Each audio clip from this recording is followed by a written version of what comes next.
scared. You know who the queen is.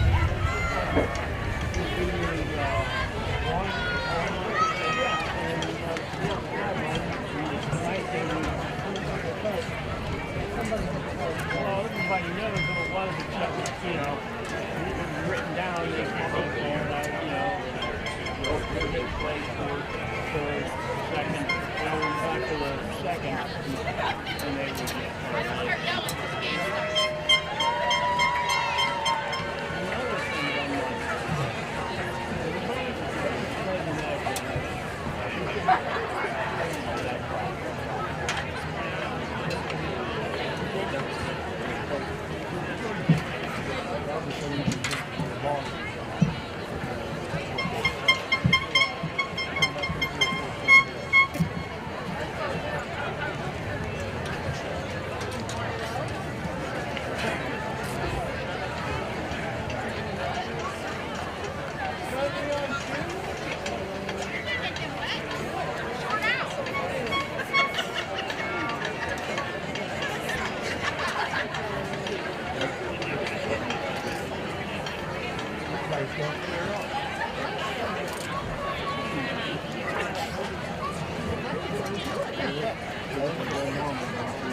Good evening, ladies and gentlemen, and welcome to Great Events Field. Tonight, our Golden Eagles host the PG Marauders, but before we go any further, we are going to have our homecoming festivities. Tonight, we are honored to recognize the Tyrone Area High School 2024 Homecoming Court.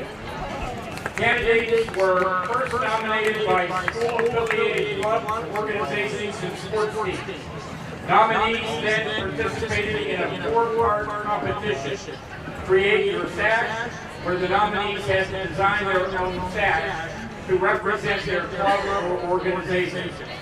A virtual fundraiser for Girls Night Out Altoona, where all candidates fundraise money for the nonprofit organization. A popular vote where all Tyrone High School students voted for their choice, and the personal interview where candidates were interviewed by a panel of Tyrone Area High School faculty members. Based on the scores compiled from each of these categories, the homecoming winners were determined. Let's welcome KK Brodina, our 2023 homecoming queen. She represented marching band last year. KK is currently attending Susquehanna University and majoring in graphic design. She is escorted by her brother, Trey Brodina.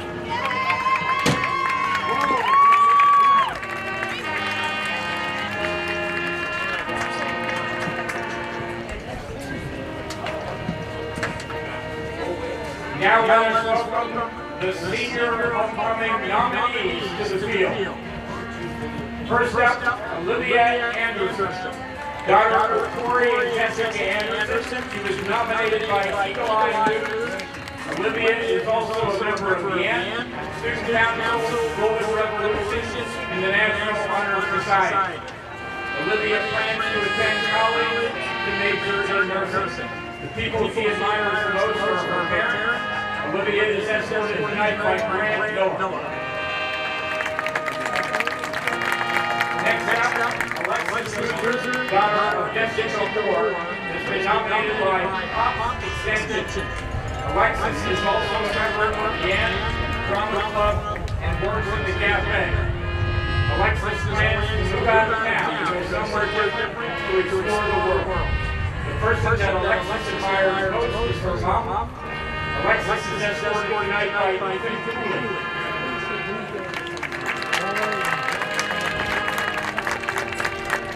Next up is Michaela Grace, daughter of Sarah Grace.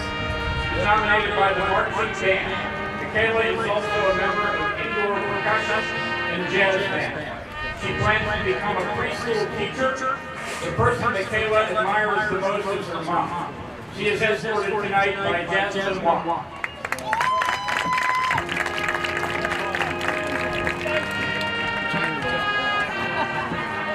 Next up is Lola Brown, daughter of Dave and Amanda Brown. She was nominated by Concert Band. Lola also participates in Starlight Dance and Marching Band. She plans to continue her education majoring in either business or nursing. The people she admires most are her parents and her cousins, Jamie and John. Lola is escorted tonight by Phoebe Brown. Next up is Sophia Gower, daughter of Kelly and Shane Gower. Nominated by the Swim Queen. Sophia also participates in cross country, and Golden Revolution, Student Council, and Prom Committee. Sophia's sister plans to attend college and major in elementary ed. The people she admires the most are her parents and Mr. McNett. Sophia is escorted tonight by Mike Dash. Next up is Casey Dalton, daughter of Buddy and Kendra Dalton. She was nominated by the cheerleading squad. Casey is also a member of POSA, National Honor Society, and Prom Committee and Student Council. Casey's sister plans are to attend college, to earn her BSS, and become a nurse. The person that Casey admires most are her parents. Casey is escorted tonight by Gracie. Next up is Elena Divert, daughter of Megan and Jim Divert. She was nominated by GACCC. Lena also participates in softball, prom committee, student council, Golden Revolution, and competitive cheerleading. Her future plans are to attend college for forensic science and biology. The people Lena admires most are her sisters, Emma Divert and Haley Goom. Lena's escort is Austin Beamer. Next up is Linnell Eaton, daughter of Christy and Michael Eaton. She was nominated by Beatum. Linnell also participates in student council, prom committee, and basketball, and is secretary of the National Honor Society. Linnell's future plan is to attend Penn State University, majoring in pre-med, then attend Johns Hopkins for med school to become a trauma surgeon. The people she admires most are her parents. She is escorted tonight by Landon Barrett. Next up is Lily Eckley, daughter of Julia Marciano and Ernie Eckley, who is nominated by multiple squads. Lily is also part of the cheerleading squad. Lily's future plans are to attend Penn State University to earn a degree in early childhood education. The people she admires most are her family. Lily is escorted tonight by Caleb and Savannah.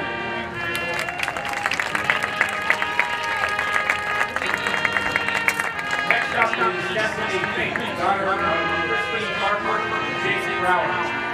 She was nominated by the National Honor Society. Destiny is also a member of the Prom Committee and Student Council.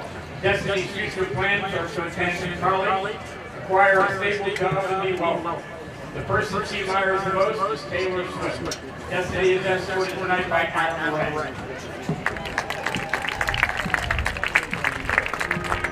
Next up is Lacey Geisinger, daughter of Lisa and Lance Geisinger.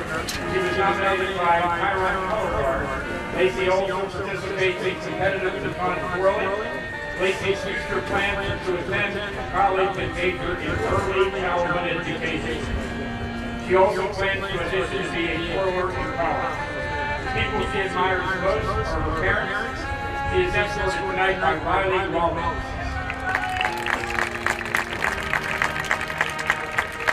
Next up is Elena Green, daughter of Mary and Mike Green. She is nominated by the basketball team. Her future plans are to attend South Hill to become a phlebotomist. The people Elena admires most are her mom and her aunt Connie. Elena is escorted tonight by Carter Gwynn.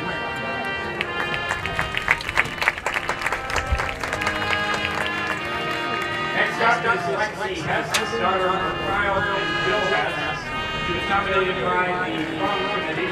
Lexi is also a member of the National Honor Society, Eagle Eye News, Student Council, and Golden Revolution. Lexi plans to attend South Hill for medical sonography. The people she most admires are her parents. She is escorted tonight by Titus Nobel. Next up is the Bay Outlaw, daughter of Samantha Warner, Dave Mohawk, and Mel Taylor. She's been nominated by Concert Choir. The Bay is also a member of YAN, National Honor Society, Prom Committee, and FFA. The Bay's future plans include attending college, finding a job, and buying a mansion. The people that the Bay admires the most are her friends and family. The Bay is escorted tonight by Colton Plum. Next up is Laura Roy, daughter of Tiffany Roy, nominated by FFA. Laura is also a member of the National Honor Society, Main Street Dance Company, Huntington County Dairy Queen Board, and is a Huntington County Junior Fair Board member. Laura plans to attend Penn State University to dual major in dance and environmental science. The people that Laura admires the most are her family. Next up is Kaylin McGlynn, daughter of Aaron and Matt McGlynn, who is nominated by the volleyball team. Kaylin is also a member of the track team in YAN. Kaylin's future plans are to attend college for early childhood education in photography. The people she most admires are her family and friends. She is escorted tonight by Clayton Hepburn. Next up is Rosie McKernan, daughter of Jen and Larry McKernan. She was nominated by the Drama Club. Rosie is also a member of the National Honor Society, Fox Extension, Student Council of Weedham, and Prom Committee. Rosie's future plans are to attend college for using the theater. The person she admires most is her grandmother. Rosie is escorted tonight by Riley Hall. Next up is Olivia Monagle, daughter of Joy Sinselmeyer and David Monagle, who's nominated by Yearbook. Olivia also participates in the National Honor Society, Eagle Eye News, Prom Committee, YAN, Student Council, and cheered for the last 6 years for Senator. Olivia's future plans are to attend college or trade school to study marketing, sales, and business. The person that Olivia admires the most is her patent. Olivia's escort tonight is Olivia. Next up is Kylie Nelson, daughter of Lindsay and James Nelson, nominated by track and field team.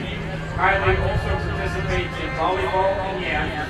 Kylie's future plans are to attend the University of Pittsburgh-Johnstown to study business and free nutrition. She plans to participate in volleyball and track while attending college. People who is posting Irish are her parents and her coaches. Kylie is escorted tonight by Kevin O'Neill. Next up is Maddie Rose, daughter of Brittany Emery and Matt Rose, who was nominated by HOSA. Maddie's future plans are to attend college and major in nursing. The person she most admires is her dad. Maddie is escorted tonight by Jeremy Slade.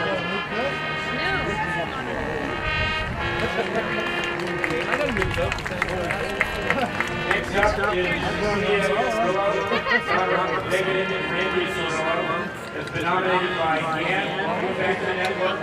Sophia is also a member of the Student Council, Global Revolution, and Prom Committee. Sophia's future plans are to continue her education, get married, and raise her family. The person she admires most is her sister Vivian. Sophia's escort tonight is Roland Moore.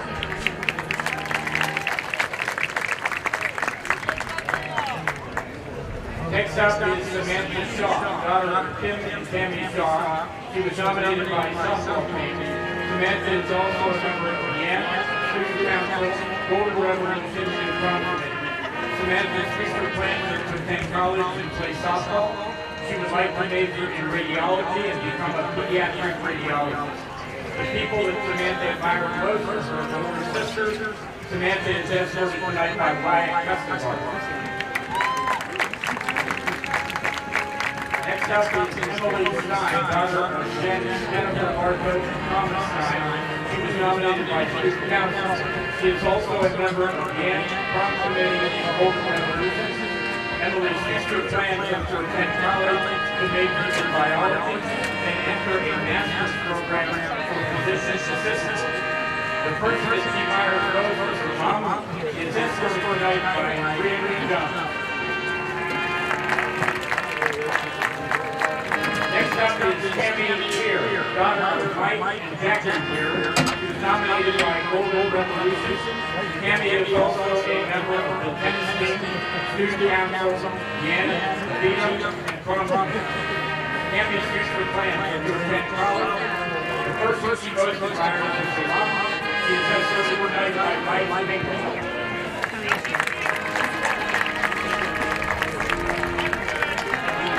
Next up is Amy White, daughter of Yvonne White, nominated by the soccer team. Aiden is also a member of student council, Deanna, prom committee, and Fox Extension. Aiden plans to attend Tennessee University to become a biomedical engineer. The people she admires most are her aunt and uncle. Aiden is escorted tonight by Evan Tyson.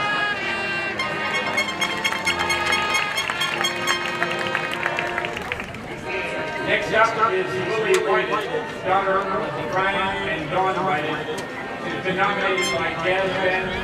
Lily is also a member of the National Honor Society, indoor percussion, indoor choir, marching band, and speech team. Lily plans to attend college and study microbiology. The people that Lily admires most are her mom and dad. Lily is escorted tonight by Eli Richardson. Next up is Emma Whitcomb, daughter of Jennifer and Neil Whitcomb. She's been nominated by the tennis team. Emma is also a member of the marching band, jazz band, indoor percussion, and the National Honor Society. Emma plans to attend Indiana College and major in chemistry. The first she admires is Elizabeth from Mama, and Emma is escorted tonight by Ella Blair.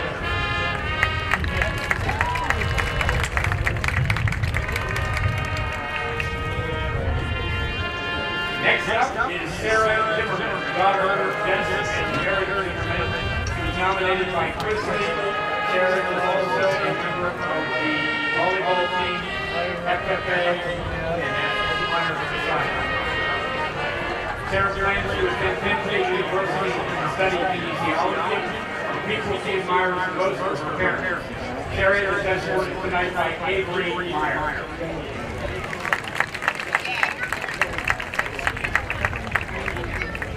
We would like to take this time to congratulate all of the girls on a fantastic week of activities. All of you made this homecoming week one of our best ever.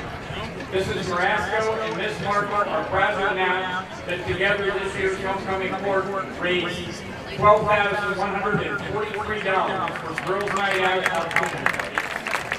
These funds will be used to support breast cancer research, awareness, and advocacy.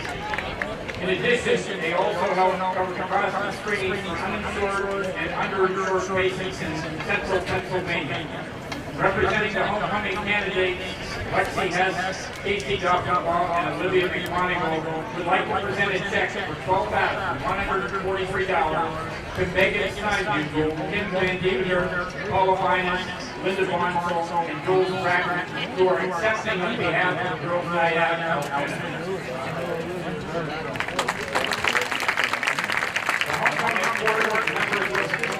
Would like to thank everyone for their donations and contributions to this cause. Tonight's homecoming court will be crowned by the 2023 homecoming queen, KK Rodrina. Ladies and gentlemen, let's have a round of applause as we recognize our runners-up. There was a tie for fourth runner-up. Mrs. Nora Hoy, nominated by FFA, and Mrs. Olivia McMonigal, nominated by Yearbook and escorted by Polish Stewart.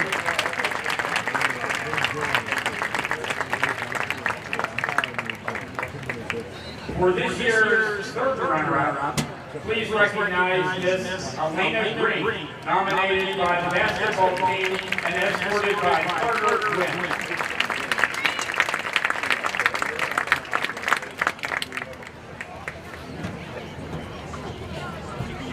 Our second runner-up is Miss Sophia Howard, nominated by the swim team and escorted by Ethan Jackson.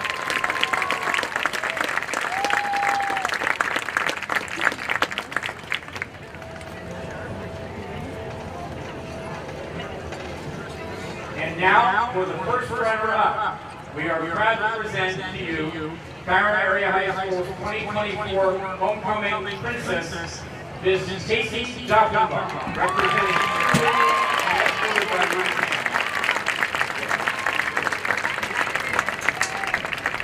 And now, please stand for your 2024 Tyrone Area Homecoming Queen, Ms. Lexi Hess, representative of Drama Committee and escorted by Titus Novak.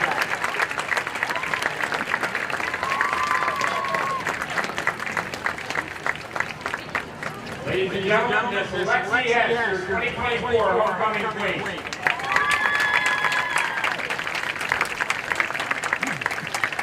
The Tyrone Area High School would like to congratulate all of the girls who participated in the 2024 Tyrone Area School District Homecoming festivities. Mrs. Carrasco and Norfolk would like to thank all of the administration, teachers, staff, and students for all of their support over the past few weeks. Congratulations.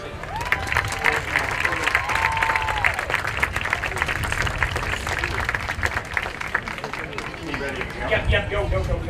Would you please remain standing for the playing of our national anthem and alma mater.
Tyrone Golden Eagle Marching Band.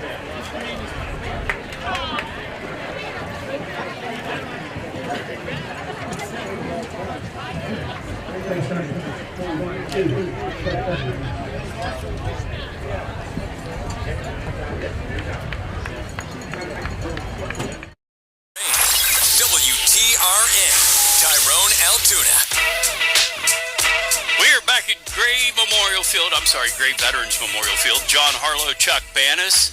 Chuck, another good night of Tyrone football. A little drizzly. Field you can see is a little damp, but tell me the keys to the game tonight. All right, let's start off with BG first of all. Number one, can the front defensive line of BG shut down the Tyrone running game? If they can do that, then they'll free up their linebackers to be doing stunts, blitzing or dropping back, eliminating passing lanes, and also dropping back enough into passing coverage to take away maybe receivers.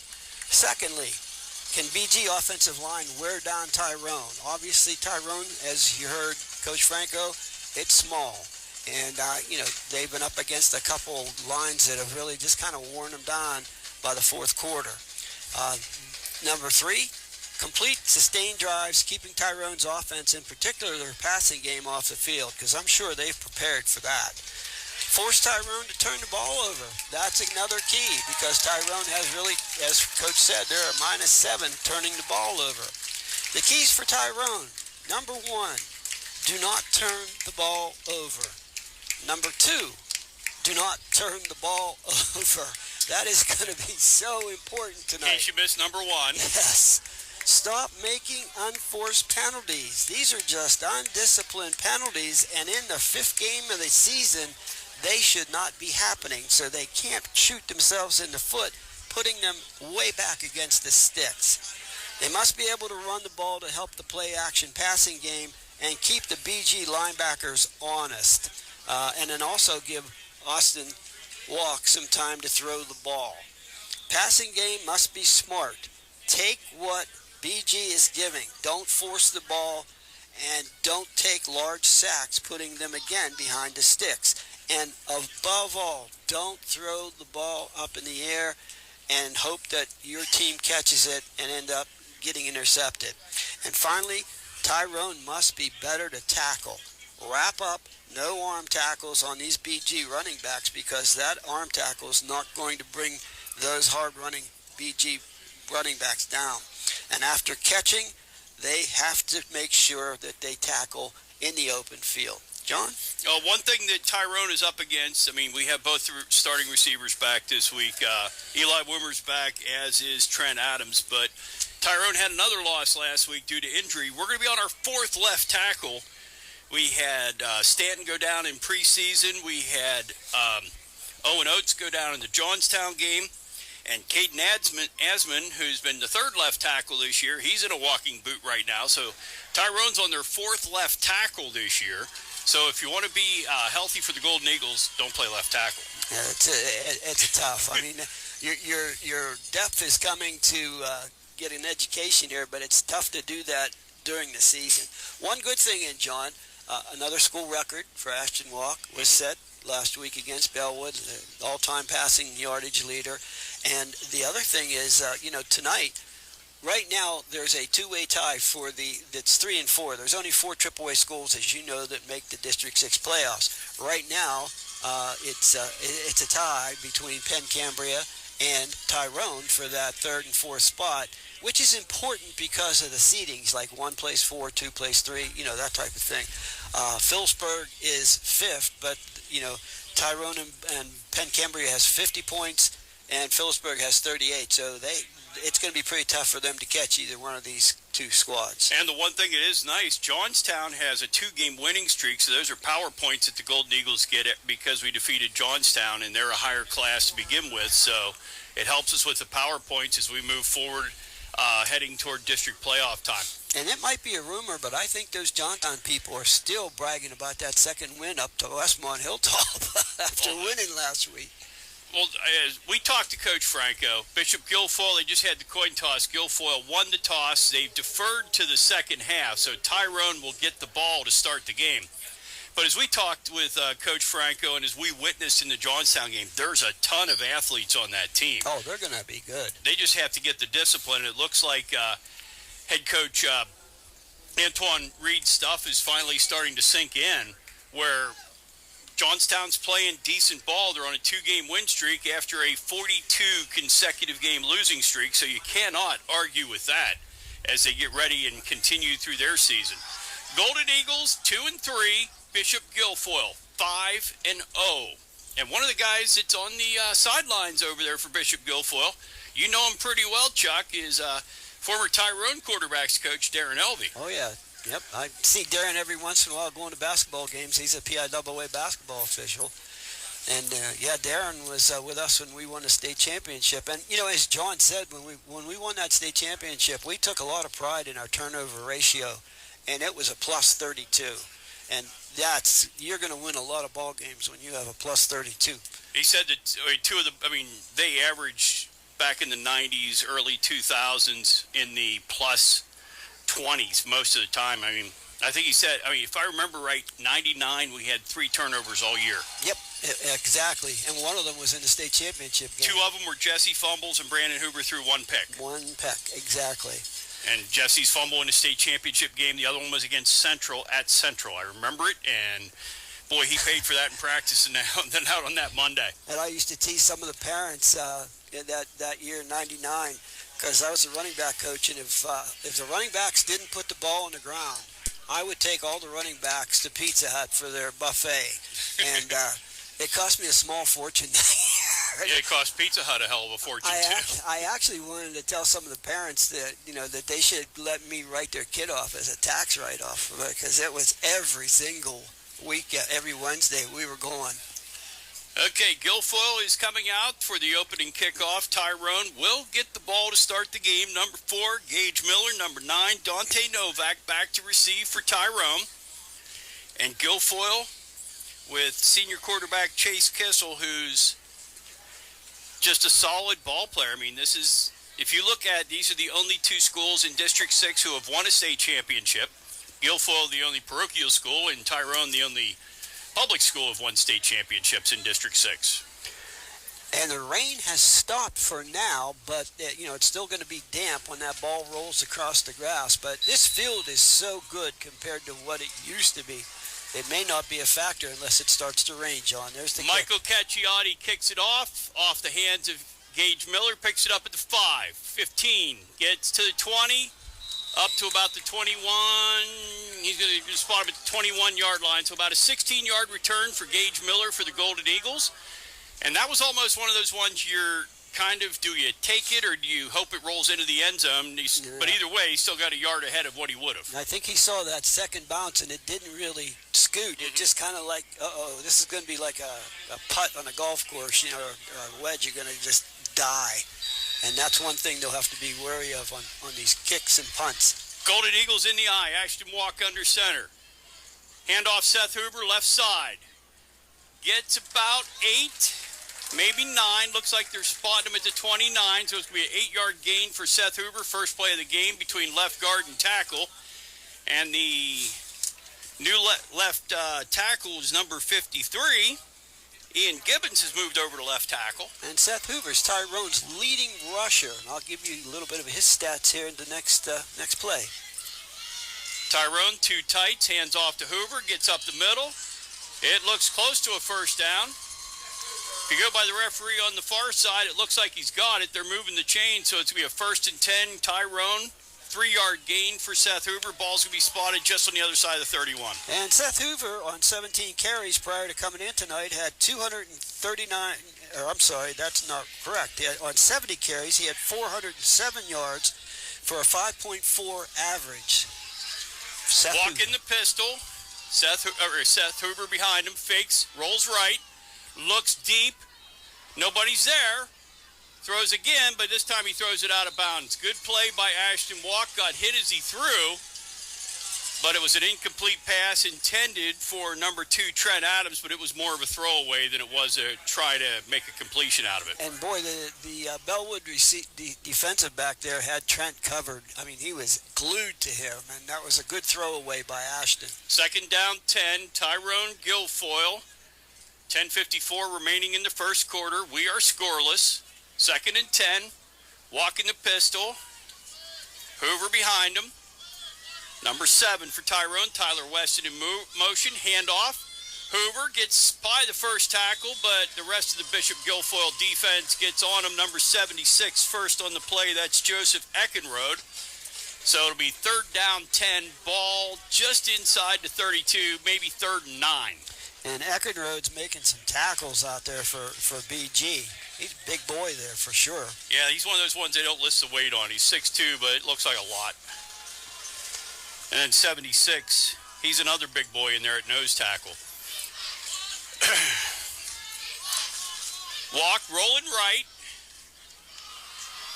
Throws deep.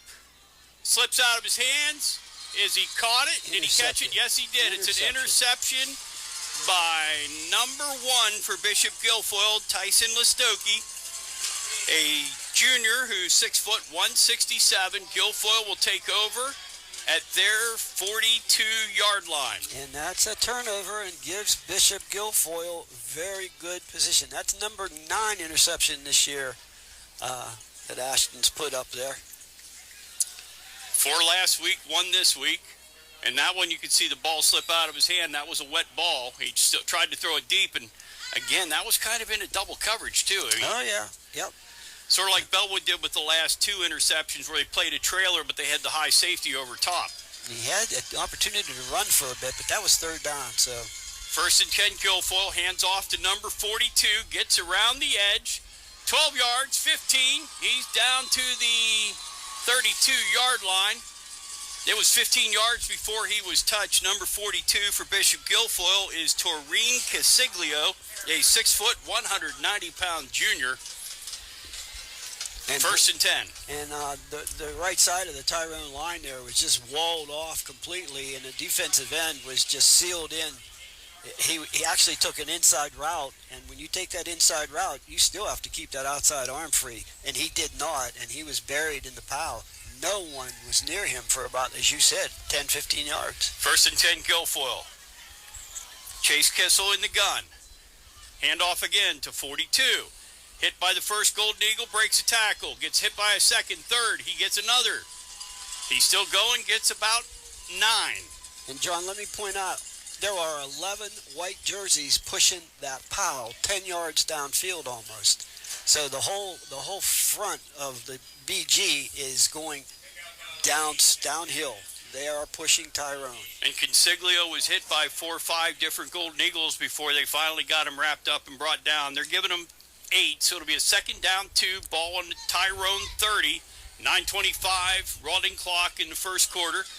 Guilfoyle with twins right, 1 receiver left. In motion is 38, Nick McCloskey. Handoff again, 42. Going to get stopped. He's going to get the first down. Going to get down to the 25. Consiglio gets about 7 on the carry, so it'll be 1st and 10, ball at the 25, make it 24.5-yard line. And Austin Lucas came up from his linebacker position, made a nice tackle. He wrapped him up and held on and kept his feet moving until the rest of the Golden Eagles could get there to the ball. This is one of those ones where it almost seems like we're going to have to gang tackle because Consiglio is a powerful runner. Now they got trips left with Consiglio out in the trips. Number 18 with the ball. Gets inside of Eli Wimmer, who missed a tackle. Brought down after about a gain of 7, maybe 8. That's Hamilton Gates, a senior, with the carry. And Eli committed the cardinal sin on that one. He put his head down to make the tackle, and as soon as he lowered his head to look at the turf, he got the old Olay move from the running back, and that was lights out. Oh, they're giving him 7, 2nd and 3, ball at the 17. 8:32 as he went out of bounds. Kissel in the gun. Hands off, inside, gets to the left. Comes right. Seth Hoover hits him, pulls him out of bounds. It's going to be close. Nice play by Seth Hoover. Fought off his blocker, kept his shoulders parallel, didn't cross his legs, and kept stringing it out. They're going to give him a first down. Ball at the 17, gain of about 4. So Guilfoyle, all on the ground, has taken it from their own 42 down to the 12. And they're not just doing it by strength. They looks like right now they're actually quicker than Tyrone. 1st and 10. 42 with the ball, Consiglio. Cuts left, up the middle, brought down at, it looks like the 4. Yep, it's about the 4-yard line. They're going to place it at the 4 on the Number 4. 18, Clayton Moore on the tackle. Be 2nd and 2. Looks like giving them 9, so it'd be they're giving them first, so it's 1st and goal First at and goal at 3. They spotted it at the 3. Well, they show 2nd down over there. So we'll call it 2nd and 1. Ball at the 3. Kissel in the gun, 42. Consiglio in the in the back. Handoff Consiglio, stopped by the Tyrone line, just keeps moving. The pile keeps getting pushed forward. Finally blow the whistle dead. Even though he comes out of the pile into the end zone, but the referees blew the play dead. He's at the 1, so it'll be first and goal at the Tyrone 1. And was that number 2 on the tackle there? It was. Yeah. And he's already holding that shoulder. That right shoulder's hanging there. That right arm. He looks like he hurt it on that tackle, but he's the one that came up and made the hit. Oh no, that was Eli Woomer, number 3. Is that number 3? Yeah. Okay. The way he was couldn't see the number because it was being held there. First and goal at the 1. 3 running backs in the backfield. Handoff to number 18. Goes up the middle for a touchdown. Hamilton Gates, the senior, scores on a 1-yard run with 6:56 remaining in the first quarter, and Guilfoyle takes a 6-0 lead over the Golden Eagles. And they made that look very easy. Straight down the field, no penalties, no fumbles. Run, not a pass that was thrown. Number 33 for Bishop Guilfoyle. Carter Boland kicked the extra point. Good snap. It's up and it's good. So with 6:56 remaining in the first quarter, the score, Bishop Guilfoyle 7, Tyrone nothing. And that was made to look pretty good. While we have a time here before they're lining up to do the kickoff, let's take a minute, John, and thank some of our sponsors here that are working with us to bring you these games tonight. Our presenting sponsor, of course, is Tyrone Auto Credit. Our broadcast booth sponsor, Snare & Associates. Our player of the game sponsor is Richard H. Sear Funeral Home, and it's presented by Varilla Real Estate. Also sponsoring tonight's game is Billy Joe Friday Insurance Agency, Reader Electric, Community Pharmacy of Tyrone, the Student Bookstore, Thrivent Financial, American Eagle Paper Mills, Max Market and the Gridiron, Proactive Sports, the Allied Milk Producers, First Stop Shop, Shoe Fly and Appalachian Running Company, and 33 on Mac Bar and Grill. Thank you so much for sponsoring Golden Eagle Athletics. Getting ready for the kickoff here. And if you hear that humming sound there, the windows are open at the press box, and the wind has picked up. The only way we can see. Yep. The wind has picked up. Number 6 for Bishop Guilfoyle, Michael Cacciati, kicks it off. Good kick. Gets it down to Gage Miller. He lets it go into the end zone for a touchback, and Tyrone will take over 1st and 10. That made it the end zone on the air, and it didn't even seem like he put a lot into it. You can see the flags are starched heading towards the scoreboard. That really picked up since the first kickoff, and that ball got up in the jet stream there, and it was gone. So Tyrone will have another offensive series. Again, they have to bounce back here, and they can't afford to give the ball away, especially a short field like that, because they're just too powerful right now. And Coach Franco said when we talked to him, it's probably the most complete team we played all year. We thought Clearfield was good and Central was good. Baltimore area was good, and he thinks Guilfoyle is the most complete team. Pistol for Ashton Walk. Looks left. Throws. Gage Miller. Caught at the 25. Gain of 5. It'll be 2nd down 5. And that was a nice little quick route. Nice hands by Miller to haul that in. The one thing we've seen this year is like if there's trouble, that it seems like if Ashton gets into anything, it's when he throws the deep ball. Yep. The quick outs, the quick slants have worked great, but when he has the deep ball in play, sometimes it happens, sometimes it doesn't. I don't see Adams out there right now, so maybe he's banged his shoulder up again already. False start, Tyrone.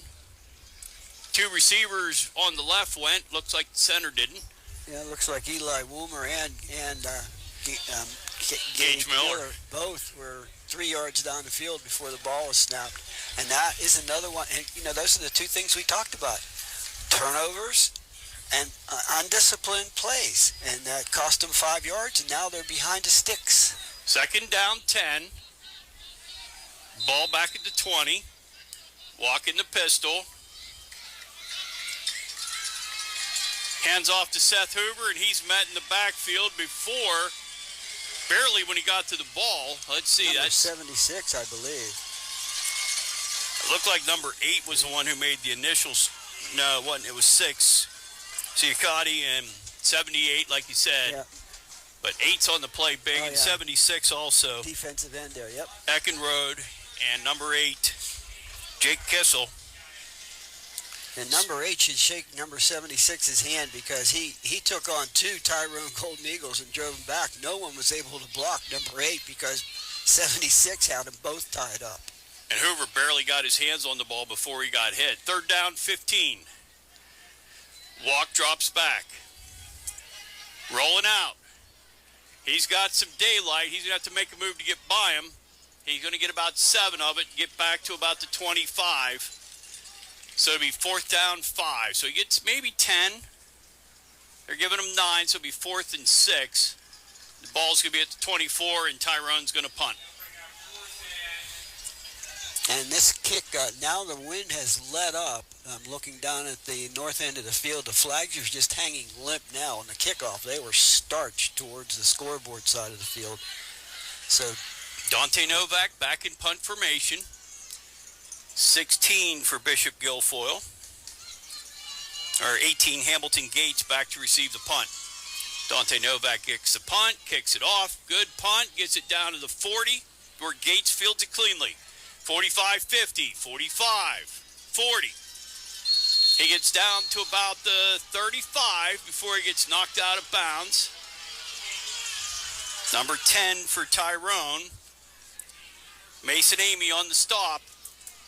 But Guilfoyle's going to set up shop in Tyrone territory, 1st and 10. It looks like the ball's going to be about the 38-yard line. A lot of mooing and hauling over there in the stands in the BG bench. They wanted a late hit call. It's so tough to see over there because the players are, that's a short side of the field over there with the sideline, so they're almost right even with the chains. I mean, you barely got, what, 4 or 5 4 max? yards, yeah. Between the sideline and the fence over there on that side. So Kissel in the gun, trips right, Twins left.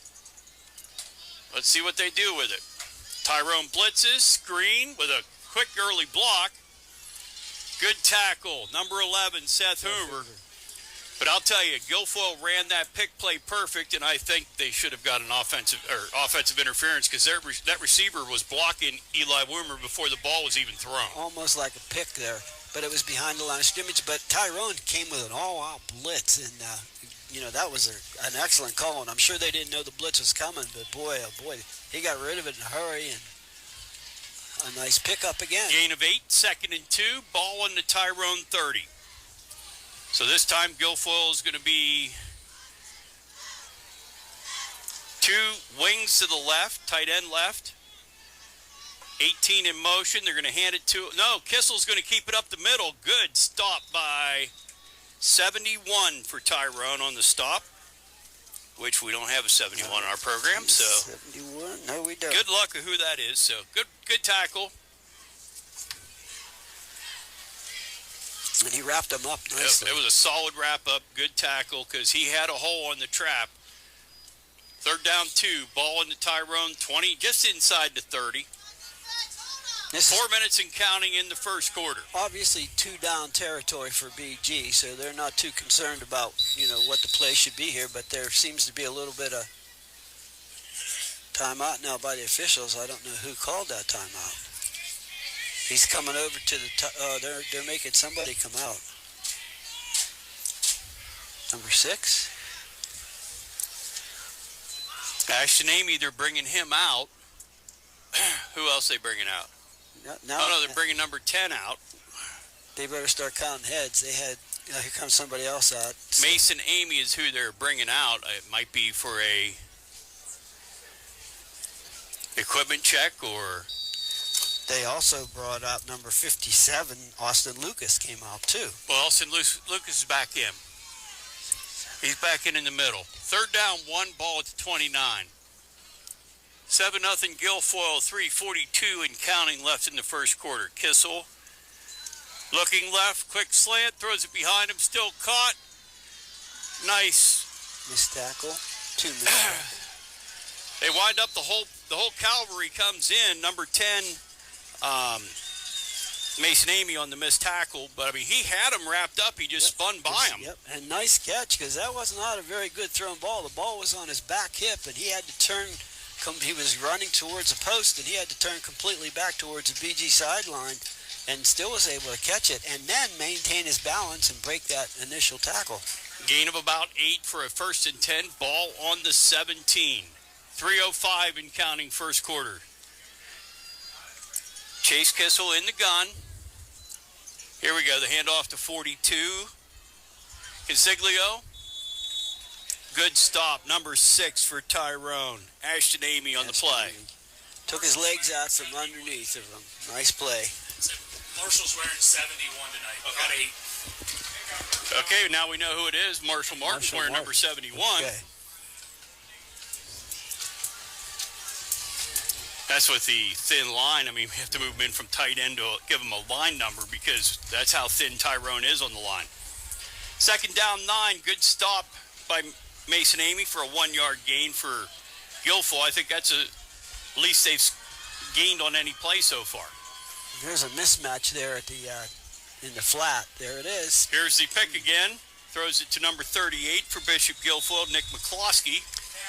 There was a mismatch out there in the flat as soon as they lined up, and they took advantage of it. It was just a simple cross, and you could tell there was not going to be anybody in that middle. He caught it for about a 2-yard pass and turned it into about a 6-7 yard gain. 6-yard gain down to the 8. So 3rd down 1.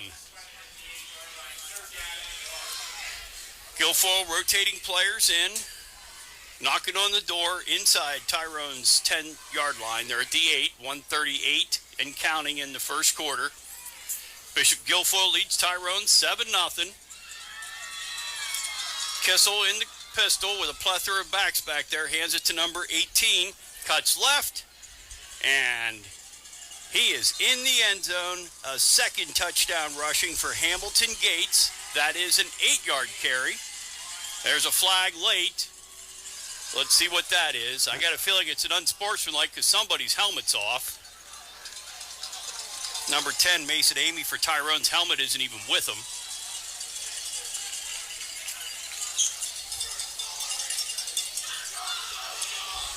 So let's see what the call is. Mason's going back to find his helmet. Referees are talking about it. It was after the touchdown. Yeah, it was actually out of bounds over there. There was some, but you couldn't see from our vantage point exactly who instigated it. There was some talking going on, and then there was some pushing and shoving.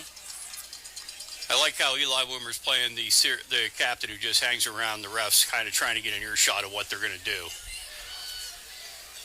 Well, that's 2 offensive series now that have just been right down the field, not even hardly contested. And their passes have been the trips.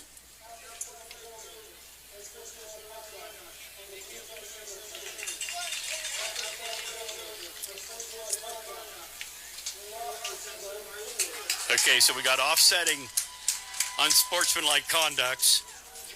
Gates for Guilfoyle and Mason Amy for Tyrone. Amy, yep. So no harm, no foul in reality, but 2 fouls, no harm. Yep. And now we're getting ready for they going for 2? No, they got the extra point. Oh, okay, yeah. Number 6 is in to kick the extra point. Michael Cacciati.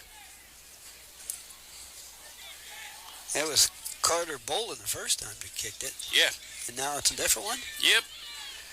He's the same one who kicked off the last one in the end zone, so he has a foot. He's got a leg. Let's see what we got. Clean snap, good hold, kick is up, and it is good. 1:16 remaining in the first quarter, and it only took me almost 11 minutes to knock the lights out, Chuck. Yeah, I saw that just as I was writing. Bishop Guilfoyle leads the Tyrone Golden Eagles 14-0. And that, as we just stated, that was 2 pretty simple drives. Started with good field position each time.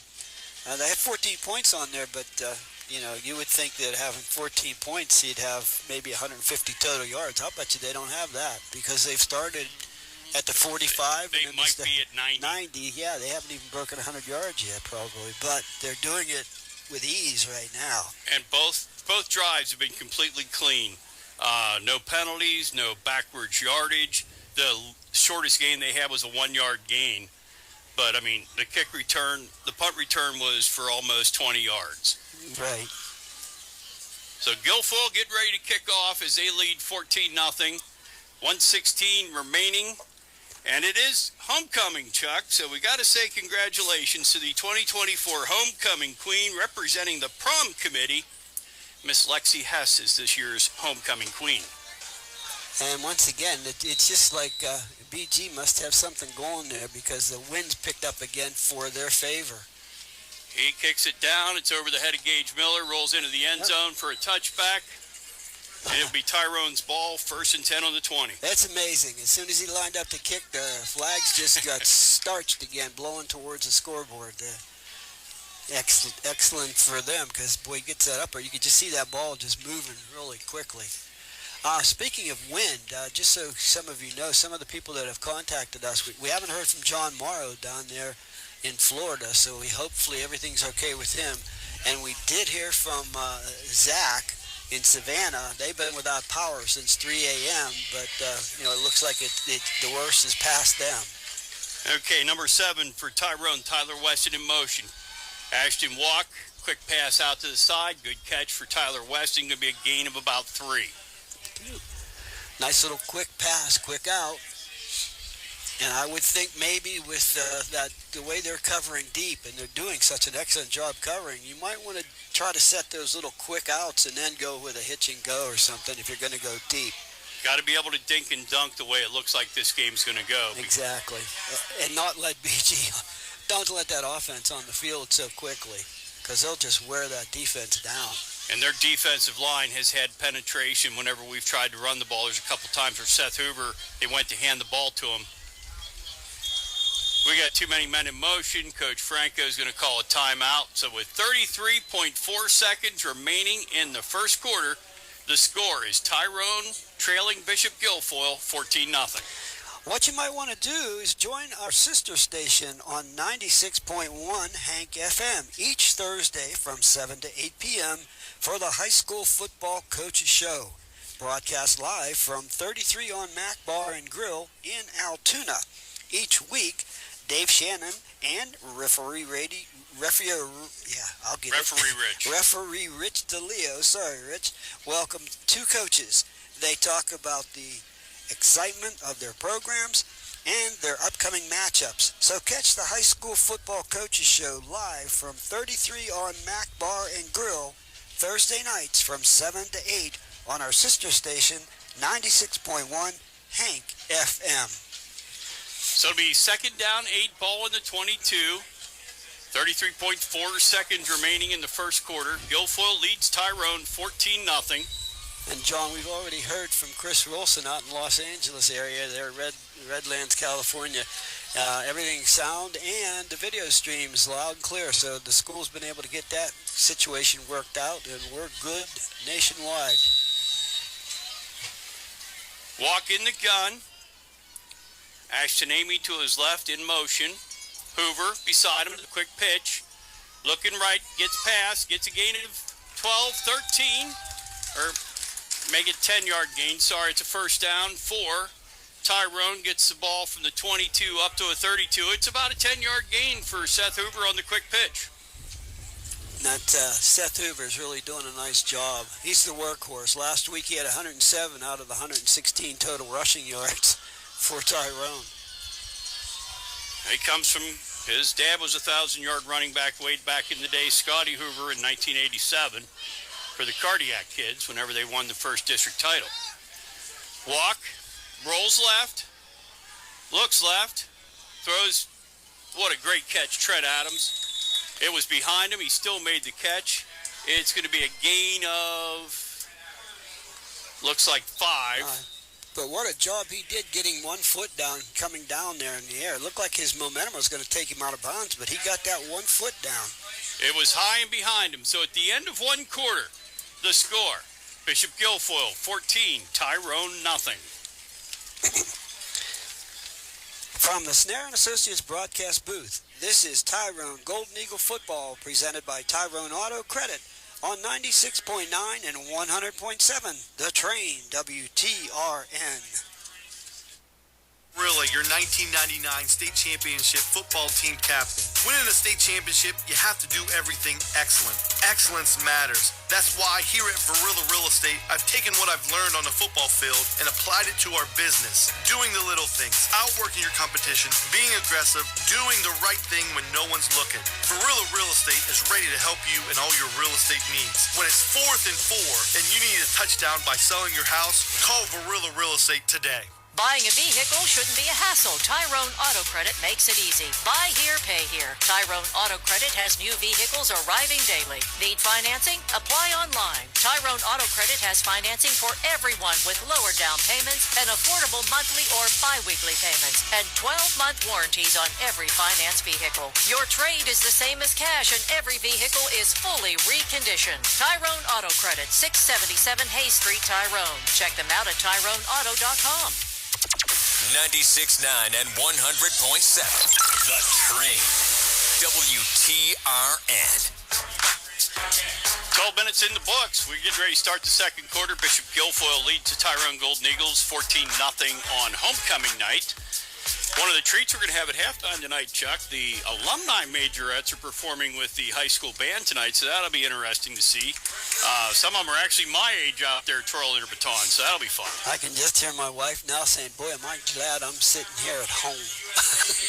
Well, they were saying about doing an alumni band the other night, and I'm like, nah. They go, why not? I said, A, I'm old. B, I haven't played drums in 40 years, so I'm not making a you-know-what out of myself. And we'd like to say hello to Judy Adams and her daughter Erin. Just got the word that they're listening and watching on YouTube and enjoying the game tonight. So, Judy, keep warm, stay dry, and keep rooting for the Golden Eagles. And what they're doing right now, it's a little longer break between the quarters. They're announcing the Tyrone Distinguished Alumni, which have been selected by a panel of administrators and educators of people throughout the Tyrone School District, the history of Tyrone, who have gone on to do great things across the country and around the world. So it's awesome to have them here. It's a great program that started way back when with Dr. Miller and them, and it's continued with Superintendent Leslie Estep. Right. I still want to call her Leslie Aracey because I've known her forever. And stay tuned at halftime. For our halftime interview, we have Quentin Wright, and he's going to talk to us a little bit. He's the head wrestling coach. He's going to be in his 4th year at Tyrone High School, but many of you may not know his background, and you're going to find out some very interesting information on Quentin Wright. He'll be here during our halftime interview. He's one of those guys, if you want your kids to grow up and be like somebody, you want your kid to grow up and be like Quentin Wright. Just a great guy. Our Monogram Club had him at our last Hall of Honor induction, and he was the guest speaker, and he did a marvelous job. And he's just such a great guy. And you know, just humble, and when he gives you his dossier here tonight, you will be impressed, sports fans. And he was smart enough to marry a Tyrone girl, so he married Lauren Woodring. Just last week at Saturday, I was at the class of 74's alumni dinner, and I got to sit and reminisce with Bruce Parkhill, the one-time Penn State head basketball coach. He married a Tyrone girl, which happened to be Arlene Tepsick, and my wife's best friend. So we had a good time. All right, we got second quarter going. Handoff, Seth Hoover. Nowhere to go. Nowhere to go. Got about a half a yard. All white jerseys. That time it was like looked like number 59 on the stop there. 59 for Bishop 59. Guilfoyle. No, 58 is Endo Lazzoli. Yep. So it's going to be 3rd down 5 at the 37. Plays come in, walk in the huddle. And this is a big play for Tyrone. They don't want another 3 and out. A nice drive will help make the world a better place. Trips to the right, one receiver left, walk, looks, Throws deep over the head of Eli Woomer. Yeah. Had two defensive backs with him, and he had a step or two on him, but still just a little too much from Ashton Walk. So it'll be fourth down and about 4, and here comes the punt team. And Dante may be able to take advantage of this win too, because it's still pretty well starched. Oh, good. At least we know that God's working both ways tonight. Yeah, absolutely. Dante Novak is back to punt for the Golden Eagles. Good clean snap.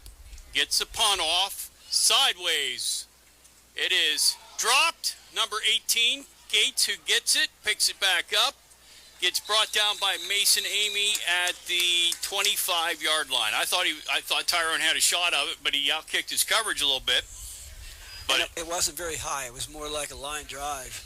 But it was one of those sideways. It wasn't a spiral. It wasn't end over end. It was almost one of those sideways ones. But and he pretty much was a standstill punter, a two-step punter. I noticed the last two punts he's run to one side and then tried to kick it, almost kind of like a soccer goalie. And he does have that soccer background. Well, I think part of it also is Guilfoyle. If you look at the middle of their punt block team, is a lot bigger than our middle of the punt block team. So it might be for making sure he gets it off, because one of the things Coach Franco's always preached, no block punts. And they're coming hard, too. So Kissel's in the gun, fakes it, throws over the middle, caught, number 8, to his brother Jake Kissel. Seth Hoover on the stop for the Golden Eagles. Gets it to the 50, make it the 50-yard line, so it's a 28-yard gain. And it's one of those, Seth slipped a little bit whenever on his coverage, and he got by him by a step, but Seth Hoover stayed with him, wound up making a good, solid tackle, or he could have been gone. So it's 1st and 10, the Kissel brothers to each other. Chase to Jake.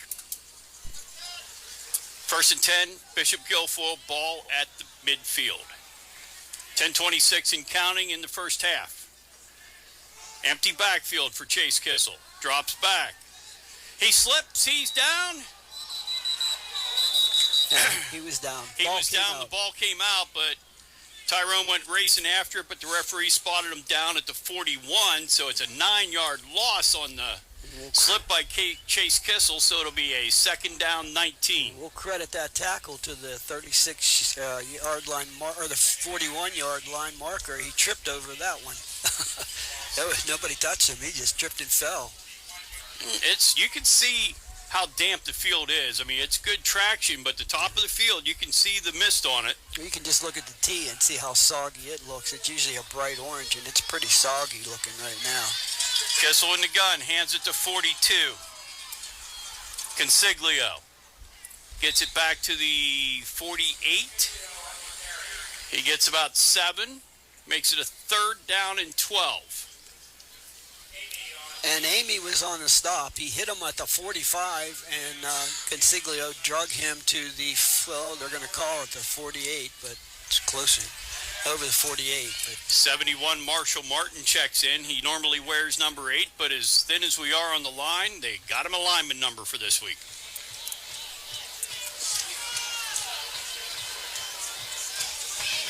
Guilfoyle in the gun. Chase Kissel. Waiting the snap, drops back, rolls right, looks deep, over the head of everybody.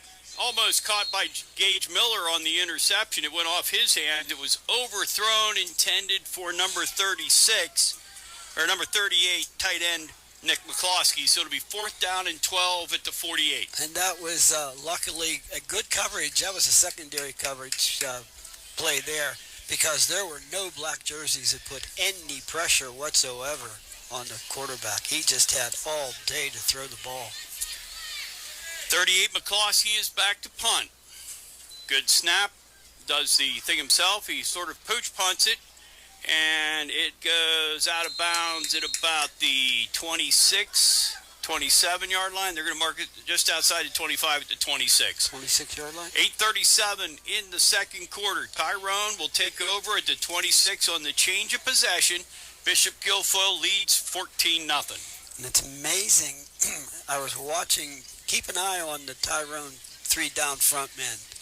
You can tell they're really up against a much bigger front. I noticed that last series there, they were hands on hips and bent over, and they're working hard. Walking the gun, trips right, single receiver left, throws it to Hoover on the swing pass. Gets through, gets to about the 34. That'll be about a 8-yard gain. Good block by number 4, Gage Miller, and number 18, Clayton Moore to spring him. Nice job there. Cut back, cut off the blocks, and made a nice tackle. And that was, boy, it was real close to almost a horse collar. These number 8's hand went up and not quite inside the jersey. It was just outside the jersey and pulled him down from behind, or it would have been a horse collar. 2nd and 2, ball at the 34. Ashton Walk in the gun. Seth Hoover to his left, trips left, single receiver right, fakes a handoff to Hoover, slips, but it was caught. It's going to be about a 5-yard gain. They're going to give him the first down, obviously. It was caught by number 18. Clayton Moore with the catch. That ball slipped out of Ashton Walk's hand. That was almost a end-over-end pass, but Clayton Moore with the catch, 5-yard gain, so it'll be a first down. Tyrone, ball at the 40. And he climbed the ladder to get that, too, and he was hit as soon as he touched it. So nice reception. He pulled that down and held on.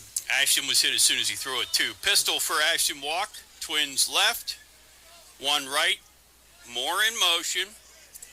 Hoover behind, Walk in the eye. High snap, handoff Hoover, cuts left, goes around tackle, cuts upfield. Good run, Seth Hoover, going to get about 11. Yep, first down, and that was a good play. Everybody was caught there. Both linebackers were coming. They both blitzed the B gaps, and that left nobody on the outside, and he just bounced that out. Nice run, good speed, and that's what Seth Hoover has going for him. The one thing we've talked about when it comes to Seth Hoover carrying the ball up the middle, it's tough yardage because Guilfoyle is so big up the middle. Yeah, they're not. But that off-tackle play, he's got enough quickness to beat the linebacker to the hole. All they have to do is screen their blocker. 1st and 10, fakes it to Hoover, quick pitch. Pitch to Clayton Moore, gets through 1 tackle, gets down to the 34. Good hustle by Clayton Moore. Got through a tackle by Bishop Guilfoyle's number 1, Tyson Listoci. And Brandon Rowley, number 3, a senior, had to make the stop there. So Tyrone is, again, they don't quit. As Coach Franco said in his interview, they don't quit. They down 14-0, they could have said, oh boy. But, they're trying to come back. And if they can put one in here, they're right back in the game. Twins right, 2 running backs, or 2 backs with Walk. What do we have? Whistles on the field here. Looks like a timeout, Bishop Guilfoyle. So 6:17 left in the first half. Bishop Guilfoyle takes a timeout. Tyrone with the ball, 1st and 10 on the 34, and Bishop Guilfoyle leads Tyrone 14-0. And make sure you stay tuned, for the Tyrone Auto Credit halftime show coming up at the half. And we'll have some scores. John will have them first from around the area. And also then we'll have Quentin Wright, the head wrestling coach from Tyrone Area High School, is going to come in and talk to us a little bit about wrestling, both high school and collegiately. And if you don't know Quentin and haven't taken the time to do some research, you may be surprised what a steal that the Tyrone Area School District got in getting Clinton Wright as a wrestling coach. And he followed Terry Tate, who was extremely important in turning a wrestling program around for the Golden Eagles. But Terry, business-wise, it was just getting overwhelming for Terry. So Terry, great job, and Quentin, keeping it rolling. And Quentin, not only is he an unbelievable wrestler himself, he married into a wrestling family.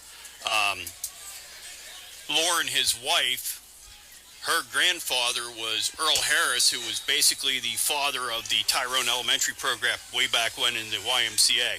So it's going to be 1st and 10, Tyrone, Ashton Walk. Going to carry it himself to the left. He's got some blockers. Gets about 7, cuts out. Looks like he's going to get the first down. Gain of about 11. They're giving it to him. It's a first down. Good run from Ashton Walk. Gets it down to the 24.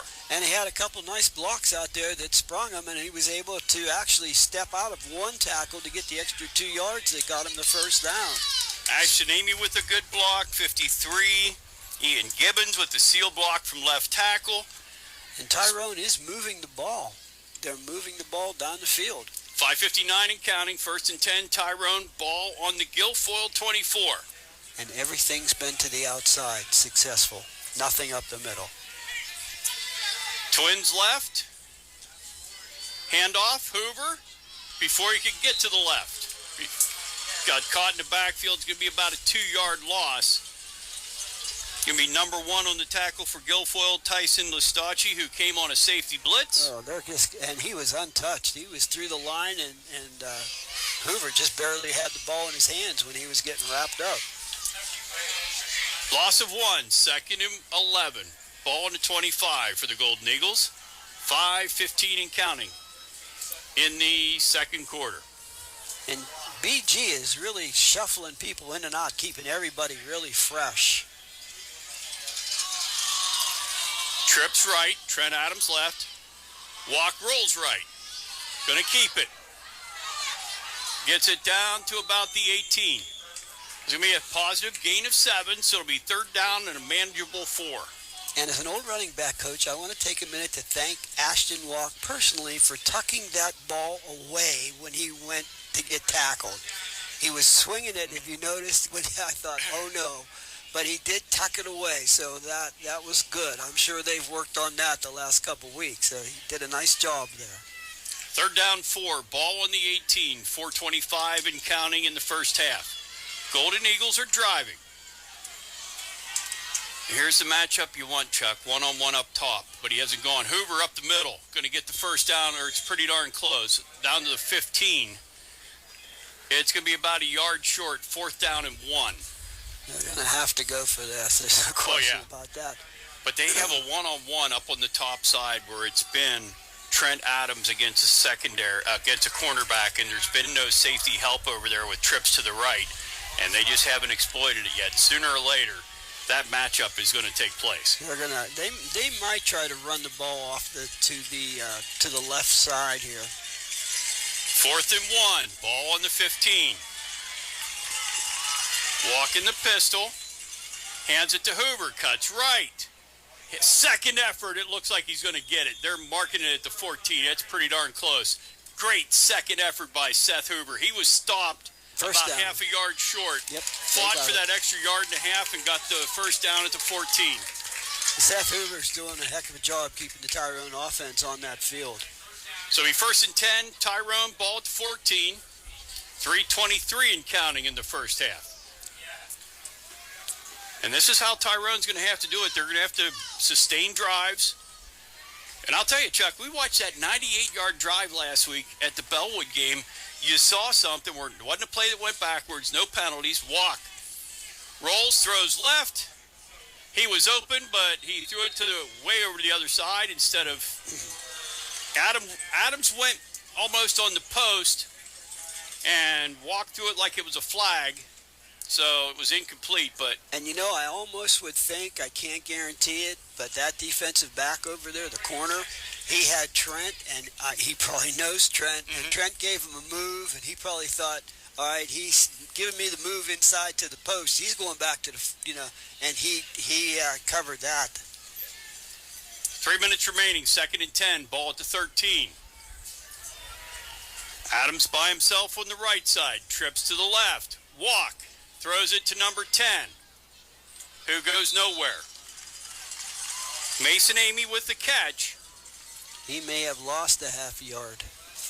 By the time, a good catch, good throw, but by the time he got to turn, the full Bishop Guilfoyle defense was in pursuit. Oh, they're fast. They close so fast to the ball. Stopped them for a loss of 1, so it'll be third down and 11, ball at the 15, 2:30 and counting. Third and 11. It'd be interesting to see if they don't pick this up, if they want to try to put some points on the board, since it's only in the second period. Walk rolling right out of the gun, steps up, Nobody on the left side. Going to cut. Ashton Walk down to the 1. They're giving it to him. Touchdown because he dove. The ball hit the line with his hand. So it'll be a 15-yard touchdown run for Ashton Walk. Tyrone is on the board. 14-6, waiting the Dante Novak attempt at the extra point. And they're right back in the game now, John. Now that was one of those ones, Chuck, where your running back coach, you're saying, boy, tuck it in. But if he didn't reach out, Yeah. no touchdown. Well, he went airborne, too, because he was figuring he was going to fall. He was going to fall into the end zone. Good snap, Wimmer, good hold. Novak with the kick, and it's good. So with 2:06 remaining in the first half, Bishop Guilfoyle leads the Golden Eagles 14-7. And that was a really nice drive that Tyrone desperately needed there to come up and make sure that they put some points on the board here to only trail 14-7 because they were badly outplayed up until that drive, especially their offense versus the defense of BG. It wasn't the 98-yard every play went forward that we had at Bellwood. It was a good, solid drive. There were a couple plays that went backwards for maybe a yard or two, but it wasn't where they had the 2nd and 17s or the 3rd and 9s. I mean, everything was manageable the whole way down. And again, while we're waiting for this kickoff, we'd like to thank Billy Joe Friday Insurance Agency, Reader Electric, Community Pharmacy, the Student Bookstore, Thrivent Financial, and American Eagle Paper Mills, all sponsors of Tyrone Golden Eagle football. So And Dante Novak is getting ready to tee it up. And Dante's going to get the wind. And it picked up again. It really starts now.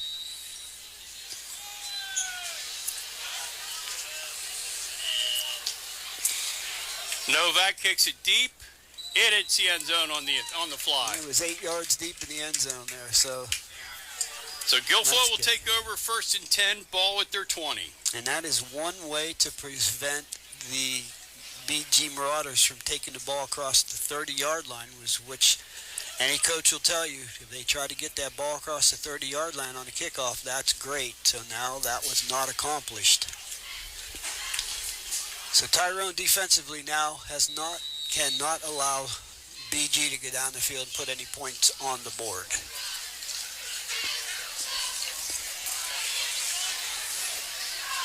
Kissel in the gun.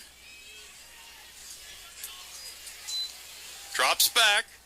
Throws a swing pass out just over the hands of 57 for Tyrone. Austin Lucas going to be good for about a 12, 13-yard gain for a first down up to about the 32, 157 and counting in the first half. And that was a mismatch on speed as Lucas just didn't have the foot speed to keep up with him. He had him covered, but then he was just outrun for the last 2 or 3 yards there. Nice throw by Kissel. He put it right over his shoulder on the run. It was a pretty lead just over the top of Lucas to get the ball and a first down for Bishop Guilfoyle. Kissel in the gun, trips left, trips right, Twins left. Quick, good play. 57, Austin Lucas got his hands up, knocked it right down. Okay, He wasn't going to get near the quarterback, but whenever he saw the ball coming out, he just jumped up, knocked the ball down, so it'll be 2nd and 10 for Guilfoyle at the 32. And that's a good play. The only thing that benefited Guilfoyle, stopped the complete pass, stopped the clock. Tyrone has 2 timeouts left, and BG also has 2 timeouts left in the half.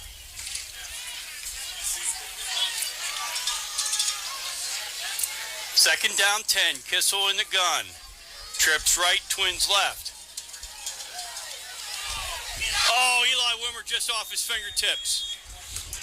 And Eli Wimmer read Kissel's eyes perfectly. He stood there, didn't break on the receiver. Kissel thought he could get it there quicker, and Eli just almost came in and was able to pick that one. That would have been great for Tyrone. Oh, that would have been sweet to get a chance at that. This is a big play now. 3rd, and now BG's behind the stick. So if Tyrone will get the ball back, with 1:40-some seconds left in the first half, if they can stop it here. 1:49 left in the first half. 3rd and 10, Guilfoyle. Ball to Tyrone, 32, 14-7. Guilfoyle leads the Golden Eagles. Kissel looking. Throws it across the middle. Caught. It's going to be a first down, number 18 for Bishop Guilfoyle. That is Hamilton Gates. Going to get up to the 49-yard line. So a 17-yard gain on a 3rd and 10. And boy, they just can't get any pressure on Kissel. He's just standing there, looking around, standing there, and then he throws. That clock on him there would have been about 5-6 seconds, and he still didn't have any pressure. Trips right. Kissel rolls right. Caught and pushed out of bounds. 18 on the catch again. That's Hamilton Gates. They're giving him maybe a half a yard up to midfield. 1:11 went out of bounds, so clock stops. Ball's at midfield. And the thing is, right now, Chuck, Tyrone, like you said, not getting a lot of pressure from the defensive line, but every time they've sent a blitz, Guilfoyle threw it over him and picked it up, and it was big play for Guilfoyle. Yeah, because if the linebackers leave, Kissel's hitting the slow slant. Guilfoyle's taking a timeout. Confusion in the backfield, so Chase Kissel said, hey, let's live another day. It's 2nd and 9 at the 50. So with 1:11 left in the first half, the score, Bishop Guilfoyle 14, Tyrone 7. And make sure you stay tuned for the Tyrone Auto Credit halftime show, which is going to be coming up at halftime. We'll have statistics, and we'll also have some scores from around the area, high school football scores. And then also, we have our guest for this week is going to be Quentin Wright, the head wrestling coach of the Tyrone Golden Eagles. He'll be starting his 4th year this year, and he's done an outstanding job in getting some of, with winning records, number one. And we also have Tyrone wrestlers now that are doing well at the PIAA state championships in Hershey. So they're doing a great job. One who was, you can tell whenever he plays defensive back that he wrestles, was Logan Rumberger last week. He hasn't played a whole lot this week. I saw him getting treatment on his back before the game. But you can tell he's a wrestler because everything's wrapped up, double leg takedown for most every tackle he's made. So it's going to be Guilfoyle's ball, 2nd down 9. They gave him a yard on that catch. Ball at the 50, 1:11 in the first half. And Guilfoyle's burned all but one of their timeouts, so they only have one left. Twins left, Twins right. I'll tell you, that Gates gets a quick jump. Throws over the head of number 3, Braden Riley. Good pressure that time, number 57. Austin Lucas was in and hit Kissel just as he was throwing the ball. But it was overthrown by about 5 yards, but good coverage by the Golden Eagles secondary too, so it'll bring up 3rd down and 9. And this is, again, BG playing from behind the sticks with 9 yards to go. Big defensive stop here for Tyrone. Last 3rd and 10, they got 17, so we'll see what happens here. 42, Casiglio to the left. Screen. Casiglio, and there's nobody to stop him right now. He's going to get 12, 13, going to get down to about the 36-yard line, so it'll be a 1st down and 10. So 3rd and 9, they get 13 instead of the 17 they got last time. But it was a perfect screen and plenty of daylight for Casiglio to run. And Seth Hoover made the saving tackle there. So Guilfoyle comes up to the line. Kissel in the gun, 40 seconds and counting, looking right, throws behind, a little bit behind. If he catches that, he's gone. He was wide open there, too. Wide open. 18, Hamilton Gates, just a little bit behind him. The ball went right through his hands. It'll be 2nd down and 10, 36.9 seconds remaining in the first half. And Kissel did a nice job. He looked off that receiver, looked over to his left, which froze both Tyrone defensive backs. And that was a slant that was wide open, just a little bit behind him. If he hits him with that one, there was enough room between Seth Hoover and Gage Miller for him to split the safeties and get into the end zone. Kissel looks deep. Throws intended for number 18. Oh, what a push-off. And they gave it to him. Oh, my, he pushed. Gates with a touchdown. No question about Gage that. Miller, please come to the sideline so you do not get a penalty. Big push-off by number 18, Hamilton Gates. But it turned out to be a 36-yard touchdown. The referees did not call it. Coach Franco's looking at the rest going, what do we got to do? You cannot push off like that. It wasn't even like a rub. It was just a complete push. But they got away with it. It's a 20-7 lead as Guilfoyle attempts the extra point. I guess Guilfoyle's alternating kickers because here comes Carter Bolin for the extra point. Good snap. Bolin with the kick. It's up and it's good. Hey, and the net worked. We have a net up there in the outside now. They finally built the net to keep Ronnie Parker's garage from getting busted up.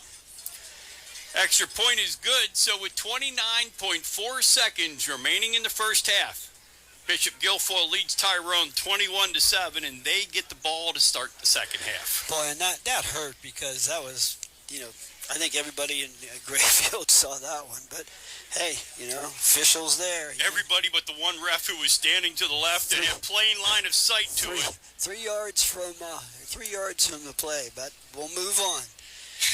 And moving on to our sponsors, who there we can count on. And let's start with Max Market and the Gridiron, Proactive Sports, the Allied Milk Producers, First Stop Shop, Shoe Fly and Appalachian Running Company, 33 on Mac Bar and Grill, for sponsoring Tyrone Golden Eagle Football. Now we're 50 yards away and we have a wall between us and the play, and we saw it. Well, I think, yeah, that's tough. That's tough. I'm glad Gage Miller come running back to the sideline because he was getting animated with the referee. I could just see the unsportsmanlike on top of it, too. I mean, it could have almost been picked, and you could see the arch in the back after Yeah, the Tyrone defensive backs had the best shot and the best angle at the ball. So kicking into the wind, Gage Miller takes the ball at the 15, cuts left, 20, 25, cuts up the middle, slips at the 30. Still a good return, though. They're going to mark it right. Looks 31. Like 30. Look. You're going to put it there? 31. Yep. One ball's landing at the 32, but they're going to move it back. So they're going to have, what, John? 22.6 seconds to see if they can maybe get down for Dante to try a long field goal maybe with this wind. He could put it through. And Tyrone has 2 timeouts left. Let's see what happens. Miller in the Miller. Walk in the huddle. I see that 14. It still makes me think of his grandpap. Trips to the right. Guilfoyle takes their final timeout. So with 22.6 seconds remaining in the first half, the score, Bishop Guilfoyle 21, Tyrone 7. And, we want to make sure that you all know about this because it's pretty cool and it's something that has caught on pretty good. And a lot of people from all over the counties are getting involved in it. And that's our halftime coaches show. Or not the halftime, but our coaches show that is every Thursday night. Join our sister station, 96.1 Hank FM, each Thursday from 7 to 8 p.m. for the high school football coaches show broadcast live from 33 on Mac Bar and Grill in Altoona. Each week, Dave Shannon and referee Rich DeLeo welcome 2 coaches. They talk about the excitement of their program and their upcoming matchup. So catch the high school football coaches show live from 33 on Mac Bar and Grill Thursday nights from 7 to 8 on our sister station, 96.1 Hank FM. And John, I was looking at the stats in the local newspaper here, Altoona Mirror, and I see the guys that there's 7 or 8 of them that pick the games, the high school games. You got to feel for poor Scott Franco. Tyrone could be playing the Kansas City Chiefs, and he's going to pick Tyrone. Yeah, poor guy. They should throw that. I mean, he should be able to. There should be an asterisk by Scott's name. I have to pick my brother's team. Okay, Ashton walking the gun, trips right, looks deep, throws deep, over the head, incomplete. That was 10 yards over Eli Wimmer's head. Yeah, that wind's going to take that ball downfield. There's no question about that. It's still blowing hard down from north to south here. Pretty ball, though. Oh, yeah. 2nd and 10, 16.3 seconds remaining. Eli Wimmer racing back. Coach Franco calling the play in. Ashton Walk huddles him up. Guilfoyle playing some serious prevent. So we have trips right, single left. Hoover on the draw, breaks free, breaks 2 tackles, gets down to the 41, first down. They're going to stop the clock to move the chains. Oh, they're good. Look at this. Okay. Hey, they're at the 41. Yeah, so that one official picked it up, and he was getting ready to put it down on the 40. Oh, and my. Tyrone takes a timeout, so 8.9 seconds, and Guilfoyle leads 21-7. We're getting close to the half now. You might get, if you get lucky and throw a quick one and get out, or throw a quick one and get down and call timeout, you might get 2 plays out of this, but you're pretty much down to 1. And John, you know, you're going to laugh about this one. Chris, you said about the official being right there, yeah. and everybody else in the stadium saw it. Well, Redlands, California is about 12 miles from Los Angeles, and I just got this message. Wow, I watched it on YouTube replay. That was an obvious push-off. So thanks, Chris. And the next time you're in town, I'll give you an application to be a PFWA official. Either that or be our spotters. That way we're not looking around walls and sticking our heads out the window. Yeah, it's tough. So Tyrone with the ball at the 41, 1st and 10, 59 yards away from pay dirt. I have a Tyrone education. 21-7, Bishop Guilfoyle leads. Twins left, twins right. And they're in a prevent defense, like 20 yards downfield. And here comes the blitz, and Ashton Walk gets away from it at first, but he's going to take a dive down with 3 seconds. Coach Franco does not. Do they get the timeout in? No, Tyrone's going to go to the halftime, trailing 21-7. So we've reached the half. The score, Bishop Guilfoyle 21, Tyrone 7. Tyrone Auto Credit, great deals, easy financing, and first-class customer service. Check the inventory at TyroneAuto.com or stop in at 5267 East Pleasant Valley Boulevard, Tyrone. Call 814-684-2199 for an appointment. This is Tyrone Auto Credit Halftime Show from the Snare and Associates broadcast booth. This is Tyrone Golden Eagle Football, presented by Tyrone Auto Credit on 96.9 and 100.7, The Train, WTRN. The Richard H. Sear Funeral Home is proud to be a sponsor of local high school sports. They've been proudly serving the Tyrone area since 1854. Their compassionate staff of funeral directors will help your family celebrate the life of your loved one. They provide a variety of services, including traditional funerals and graveside ceremonies, basic and full-service cremation options, grief support, pre-planning, and more. Give them a call at 684-3216 or visit their website at SearFuneralHomeInc.com. Community Pharmacy in Tyrone, your locally owned and operated independent pharmacy. We offer prescriptions and compounding services along with a wide range of over-the-counter products, Sunny Incontinence products, and Nova.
And now, please welcome to the field the Tyrone Golden Eagles marching band.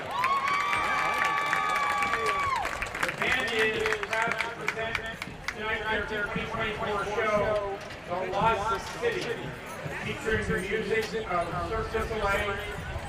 The theme follows several explorers as they search for and eventually find the lost city of gold. But the explorers are soon taken out of the city when they try to steal the gold. The band is led on the field by drum maker Willie Whited and band captains Cole Hunter and Lacey Geisinger. The band is under the direction of Mr. David Hott, and instructional staff includes Rob Bonko, Corinne Reppy, Marjorie Fink, Lisa Geisinger, and Floyd Hunter. And now, ladies and gentlemen, presenting the Golden Eagle Marching Band and the Lost City.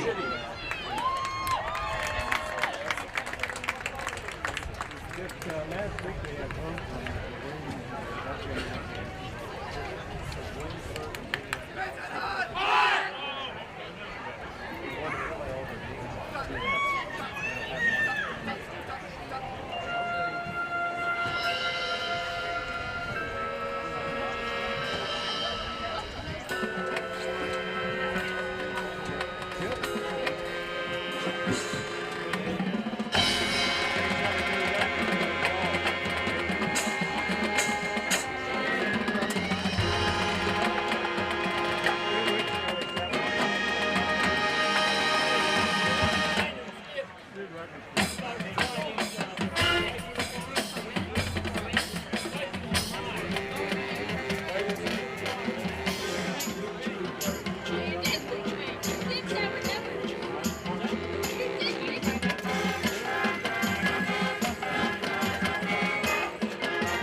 For those of you that got 50-50 tickets, get them out. We have a winner right here in a minute.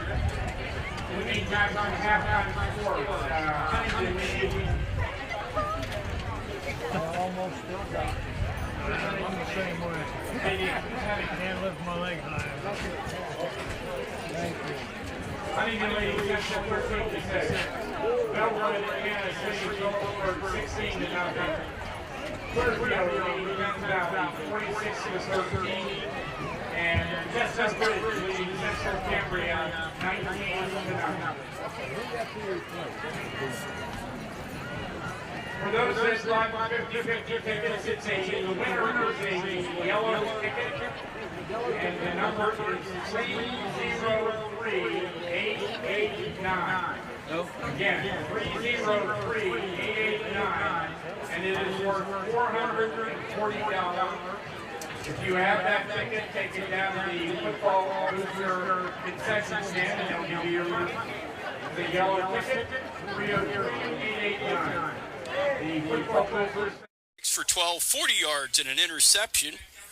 Consiglio, 7 carries, 55 yards. Seth Hoover, 11 carries, 40 yards.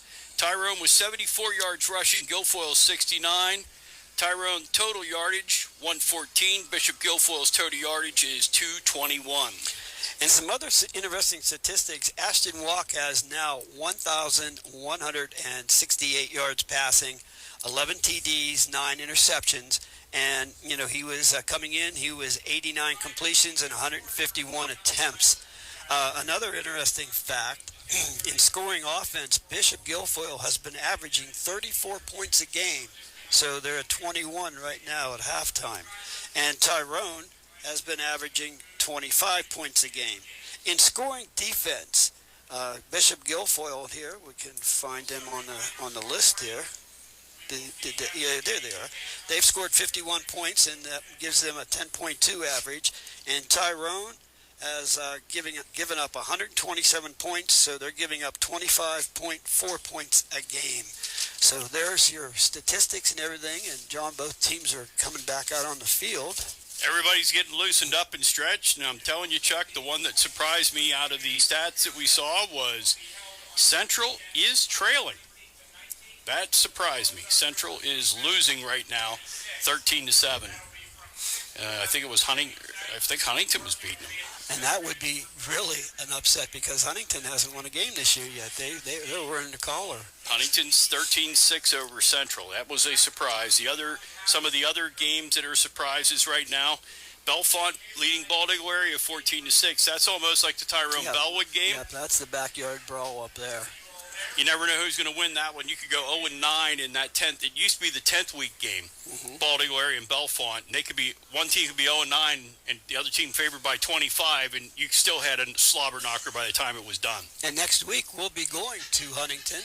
Next Friday night we'll be down at Huntington there for the game between the Bearcats and the Golden Eagles, and we will have a halftime guest, legendary Huntington coach Jimmy Zalzik will be our guest at halftime, and we'll be talking to him about the Tyrone program and back in the day when he was the head coach, and share some stories there. And in particular, one very emotional, heartwarming story that I'll never forget if I live and do this broadcasting in high school football and whatever for 100 years. I'll never forget this, and we're going to talk about a little bit about that, and I think everyone will be impressed about that.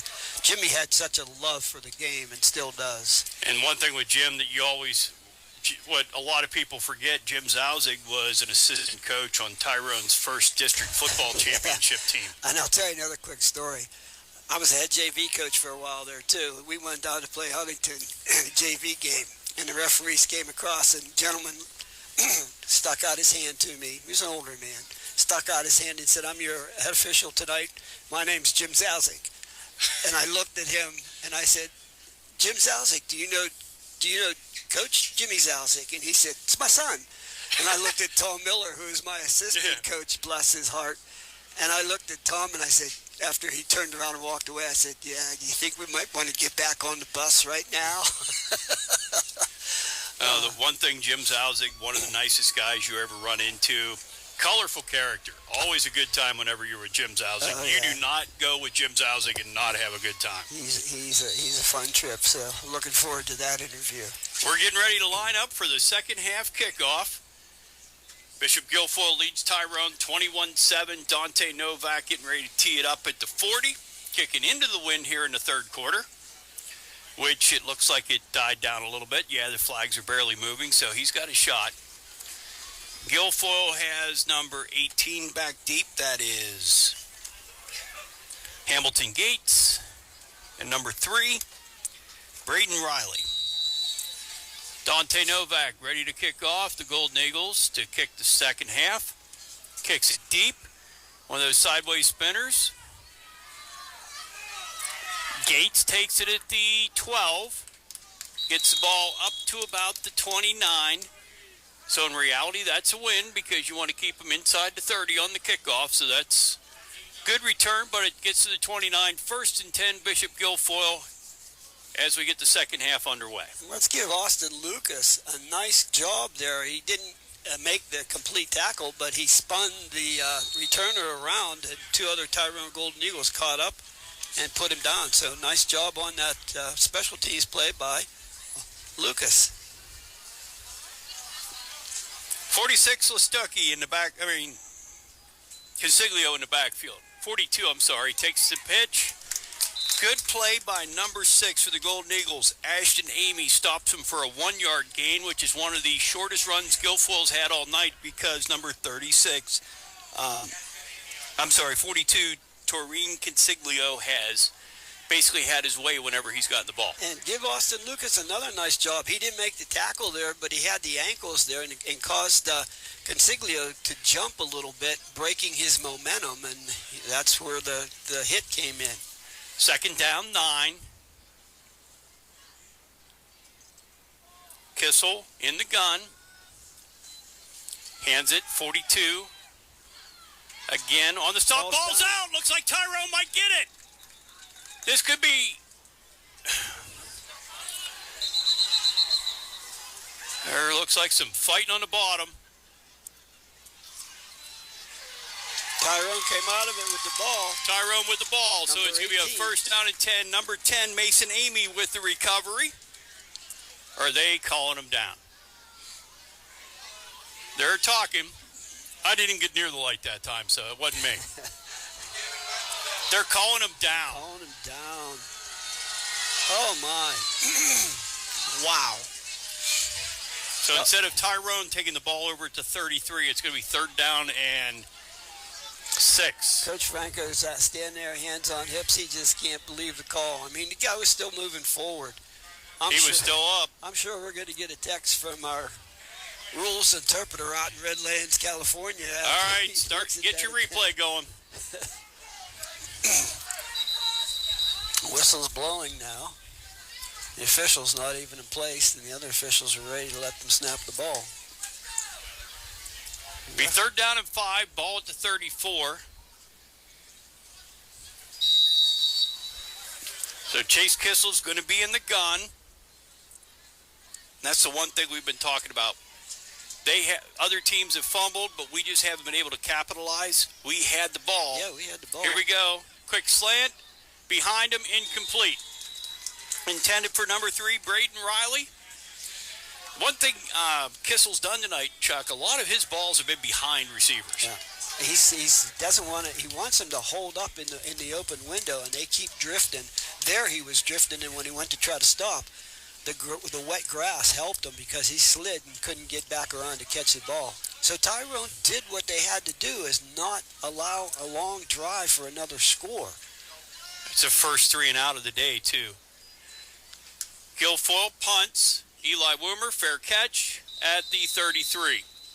So with a change of possession, Tyrone takes over the ball, 1st and 10 on their 33. But boy, it would have been really nice if we would have taken over on the Guilfoyle 35 like we should have. Oh, yeah. I mean, that would have been huge momentum, an uplift. I mean, anytime you get a charge like that, because in the locker room, one of the last things that I'm sure Coach Franco said is the most important thing is we need to get a 3 and out.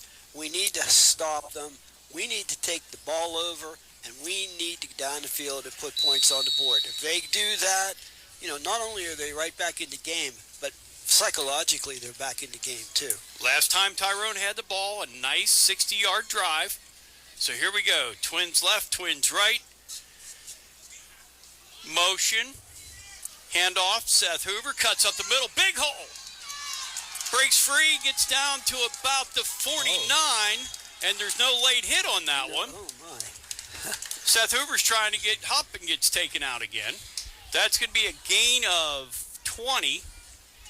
I'm sorry, 17. It was at 33 to begin with. 17-yard gain for Seth Hoover to make it a 1st and 10, ball at midfield. And that was the best offensive line play tonight for the Tyrone Golden Eagles. There was a gaping hole there that you could see him coming. I could almost run through that hole. Yep. Almost. So we have trips right, Adams left. Here we come, number 7, Tyler Weston in motion. Handoff again, Seth Hoover, going to get one. He gets run into by big number 76, Joseph Eckenrode. They can't handle him. Poor Tyrone, every offensive lineman that they put on there, he just stands him right up. He looks like an All-American out there. Well, Joseph Eckenrode's about the size of my house. Yeah, he looks like a tractor trailer out there. Come down off the interstate. He's a big boy. Getting one, 2nd and 9. Ball at the 49. 9:25 remaining in the third quarter. Could be Twins to the right. Walk rolls right. Hits Weston incomplete off his back shoulder. A little bit behind him. It'll be a 3rd down and 9. Ball at the 49.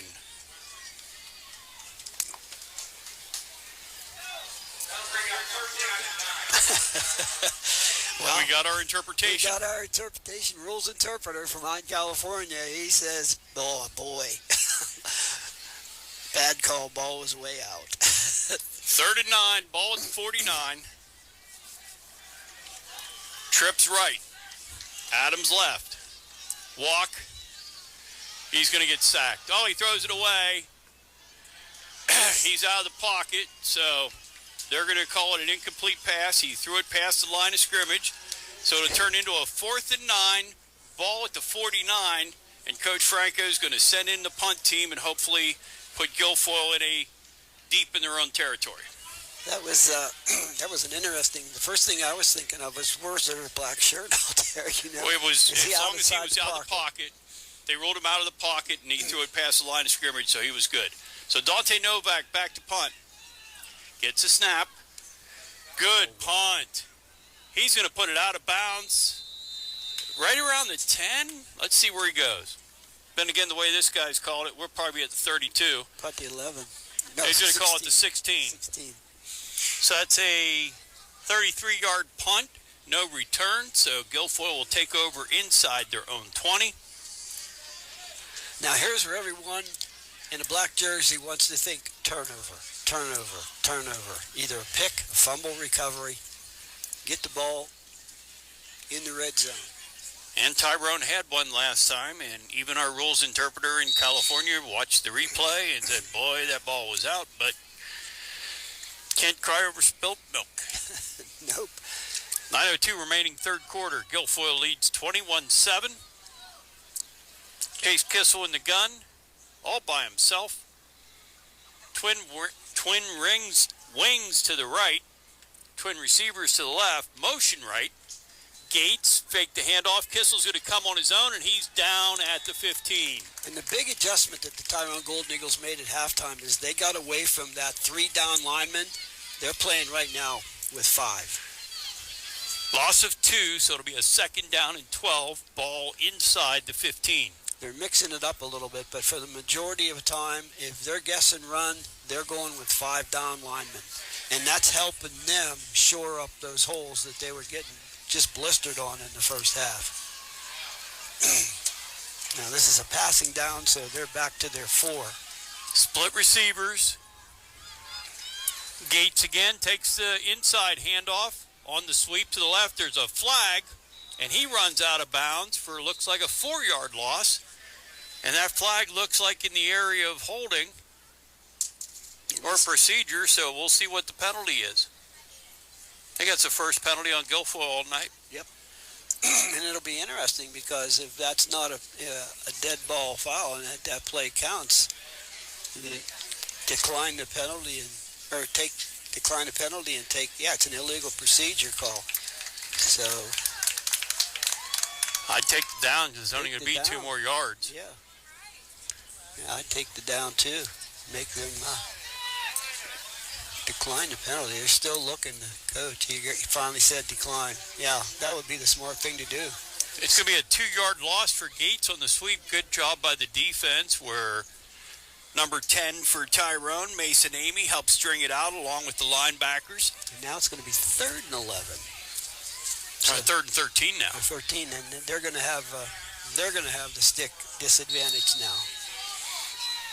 Ball's at the 14-yard line. And Tyrone has to be aware of the middle of the field. That's where they've been having success. That and, well, usually the ones where they've really had success passing the balls when they've done the trips and done the pick play off of it. Kissel looks right, caught, Gates, but short. Well, it's close.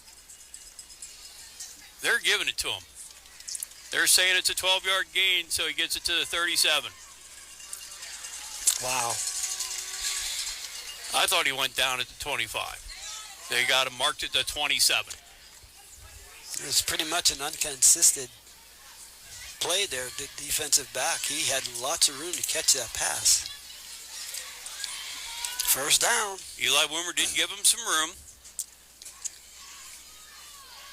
So Kissel's going to be in the gun. 1st and 10, Guilfoyle, ball at the 27. Handoff to 42, Consiglio. Cuts left, gets away. Good play out of bounds, knocking him out. Number 10, Mason Amy on the stop. Boy, Consiglio is a horse too. I mean, he runs with power. He took Austin Lucas and just the stiff arm that he put on him. He just brushed him aside, put a stiff arm, and got another 10 yards on that play. Now, see, we've seen some things tonight that we see anywhere else this season. We probably would have seen a penalty on the Golden Eagles. When Consiglio went out of bounds, he basically almost spiked the ball in Mason Amy's belly and just went away, and nobody said anything. It's a first down. Ball at 41. Guilfoyle has confusion as they line up, so head coach Wheeler's going to call a timeout. 7:31 remaining in the third quarter. The score, Bishop Guilfoyle 21, Tyrone 7. And we want to thank the Tyrone Auto Credit for being our presenting sponsor this year. Also, Snare & Associates for being our broadcast booth sponsor. And our player of the game sponsor is Richard H. Sear Funeral Home, which is presented by Varilla Real Estates. We have fire whistles glowing off in the background. And John, you know, this game of the week, or game of the player of the game, it really gives you an opportunity to meet these kids close up and talk to them. I mean, so far this year, I've been very impressed with, the articulate manners that the kids have, and, just very grateful and, doing a good job. Yeah, they got that fixed for a few years. That horn was not. I mean, the last year it wasn't working. They just fixed it up. And now we get, anytime the sirens go off, we get to hear them real good. Yeah, it's right behind us, I think. I think it's over on that pole. It's on one of the. It's either at the church or it's on one of the goalposts or one of the light poles here. Used to be right behind the church there, but. So 7:31 remaining in the third quarter. The score is Bishop Guilfoyle 21, Tyrone 7. Guilfoyle on a drive. And we're waiting for the refs to call him back in. Coach Johnny Franco giving his defense instructions.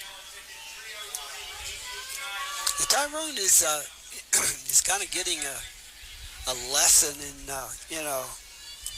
playing really tough in the trenches, because this BG team is very good up front. Very good. Kissel fakes it, throws deep. Eli Wimmer, he missed the play.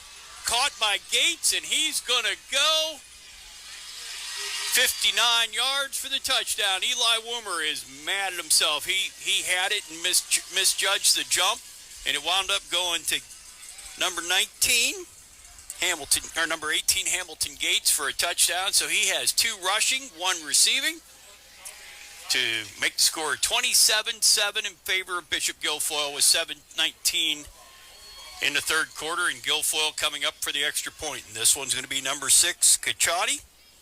So it looks like they're alternating kickers on the extra points. Everybody's getting their share.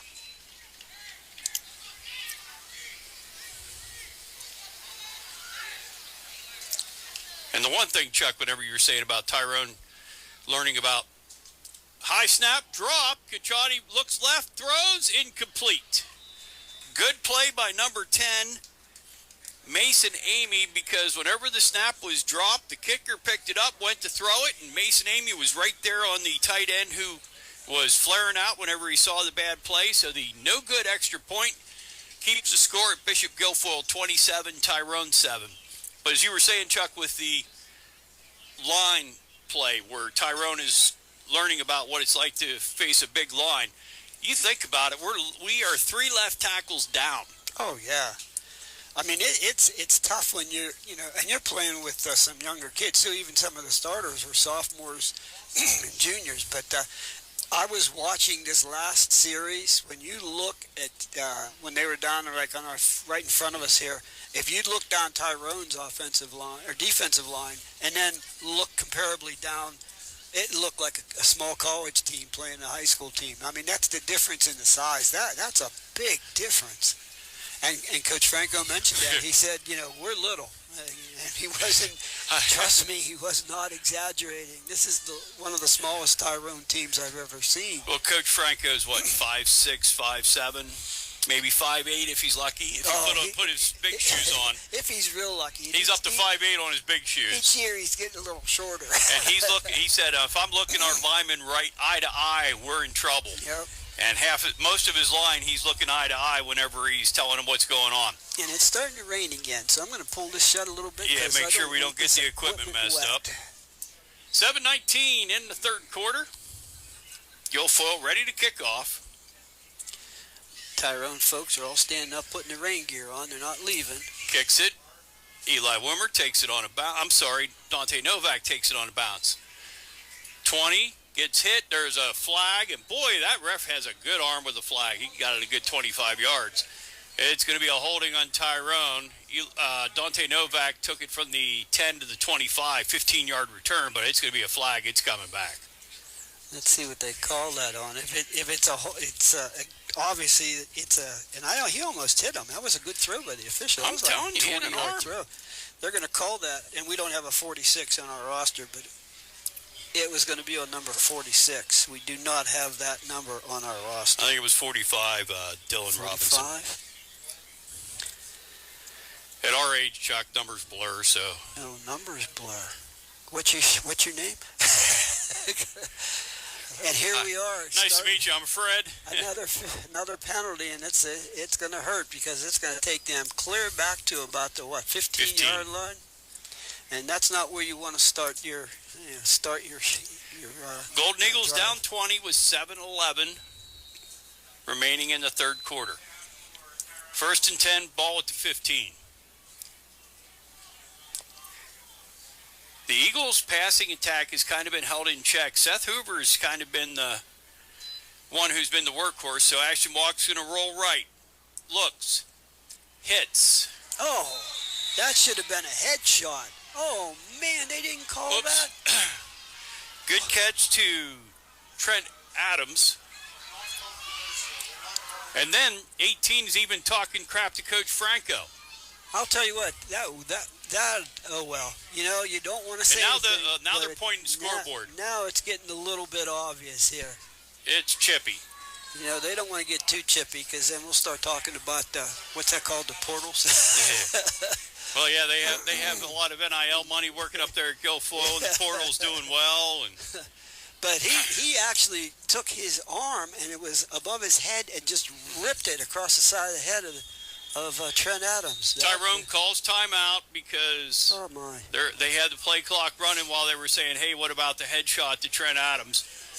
And Coach Franco is going to take a timeout for the Golden Eagles as they have a 1st and 10 on the 34. 7:04 remaining in the third quarter. The score, Bishop Guilfoyle 27, Tyrone 7. And there's no place for that in high school football or anywhere for that matter. We also want to thank our other sponsors here that have been with us for several years, and they do such a good job coming back year in and year out to support these kids, and that's Billy Joe Friday Insurance Agency, Reader Electric, Community Pharmacy, the Student Bookstore, Thriving Financial, American Eagle Paper Mills, Max Market and the Gridiron, Proactive Sports, the Allied Milk Producers, First Stop Shop. Sorry, that was me again. Shoe Fly. My partner keeps turning the lights out and it goes completely black. We're just testing you, see if you can read stuff. Shoe Fly and Application Running Company, 33R Mac Bar and Grill. So thank you again for supporting Tyrone Golden Eagle football. So Tyrone is on the line, ready to go. Twins left, twins right. Ashton Walk will be in the pistol with Seth Hoover behind him. Guilfoyle coming out. 1st and 10. Gates talking crap. He's talking crap to Trent Adams. Trent Adams going to take the screen. Cuts, gets out of bounds. Going to get maybe 3 for the 34 to the 37. So it'll be a 3-yard gain, 2nd and 7.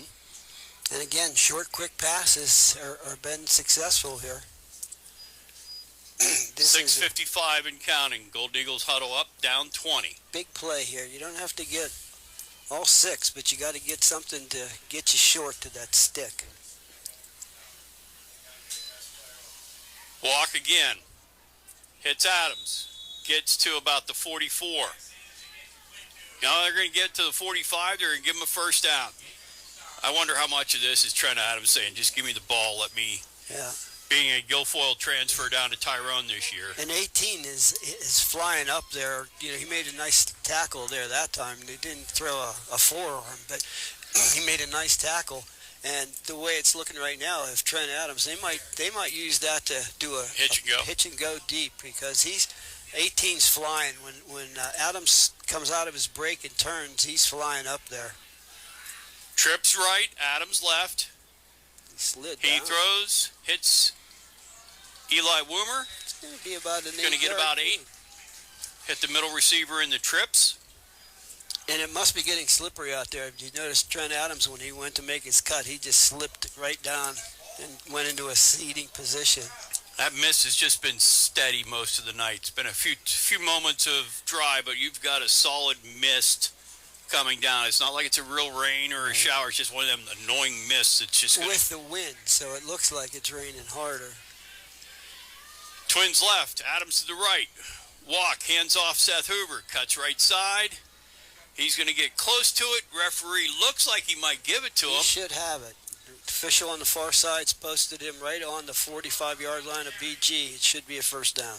Let's see if he waves him to move the chains. They're looking again. And now they're deciding to stop the clock. They're going to do a measurement. And that's, oh my, okay.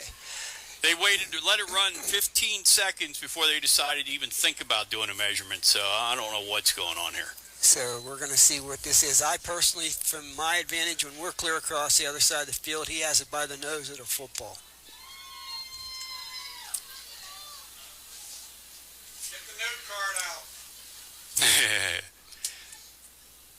They're going to say he doesn't have it. Well, you know, they're just, all 3 of them are standing around looking at it. Calling it third down. They're calling it short. They're still looking. Look at this. I've never seen this. Now the referee's down, squatting down, looking. Getting the chain to move it back to the middle. I mean, if it's a full chain length. Okay.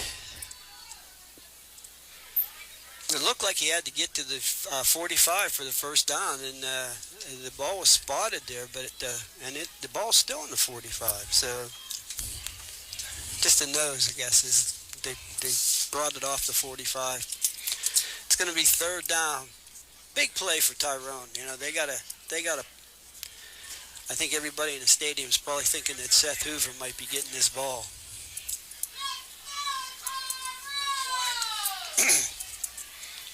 .5:19 left in the third period. If you're just joining us, the score is Bishop Guilfoyle 27, the Tyrone Golden Eagles 7. Okay, so what are we waiting for now? So Ashton Walk going to get under center. Looks for the sneaks to the left side, cuts around the outside. He's going to get the first down and gets out of bounds. Going to get about 2 on it, so it was a quarterback sneak, but there was no hole there, so he just kept running and went around the outside, got a 2-yard gain, so it'll be a 1st and 10 Golden Eagles. And the breath was being held there until he finally turned that up. It looked like he was running east and west instead of north and south, and then all of a sudden he was running out of time. So that's going to bring up a first down for Tyrone on the 43-yard line of BG now. Walk back in shotgun, sidecar to the left, back to passes, going deep, down the field, and it's broken up at the 20-yard line there. Good defensive coverage, incomplete. Ball was intended, it looks like, for number 2, Trent Adams. Broke it up there at the last minute. It's going to bring up a 2nd and 10 for Tyrone. The ball is at the Tyrone, or the Bishop Guilfoyle 43-yard line. Tyrone breaks the huddle. Bishop Guilfoyle now has moved to a 3-man front. Their linebackers are up close. Motion, walk back to throw. Looking, rolling to his right. He has room, throwing downfield into triple coverage, and it's caught. The ball was tipped up in the air and caught by the Tyrone receiver. Great catch by Tyrone's number 3, Eli Woomer, on the catch. The ball was tipped up in the air, and he brought it down on a tip and then turned between 3 BG players and brought it down to the 16-yard line for Tyrone. First down and 10.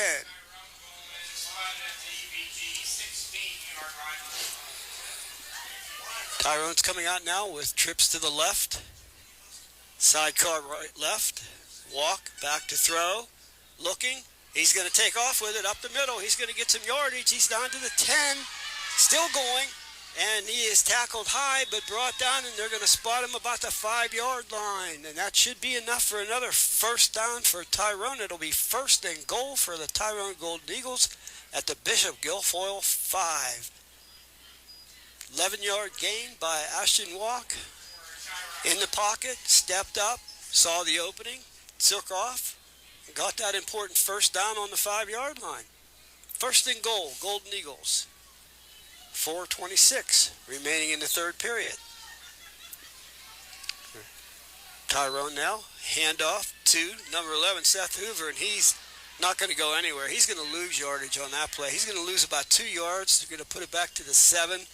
Again, the BG line was in there just at about the same time he got the ball. So that's going to be a loss of 2. It's going to make it 2nd and goal at the 7 now for the Tyrone Golden Eagles. Tyrone in the huddle right now. Plenty of time on the play clock. It's running, 14-13. Tyrone breaks the huddle up to the line. Looks like we have a power I with Tyrone. Motion to the right is Woomer. Rolling left is Walk. He takes it, and he's throwing the ball away. And we'll see here, they're looking, and there was a receiver down there, so they're going to call it an incomplete pass. So that's going to bring up a 3rd down and goal for Tyrone. They actually have the ball marked closer to the 8-yard line now, so it's going to be 3rd and goal at the 8 for Tyrone. Trent Adams coming in. along with number 18, and that is Clayton Moore. Tyrone has double receivers. Walk back to throw, and he's throwing a slant across the middle, and it's touchdown, it looks like. Did they call it yet? They didn't call it yet.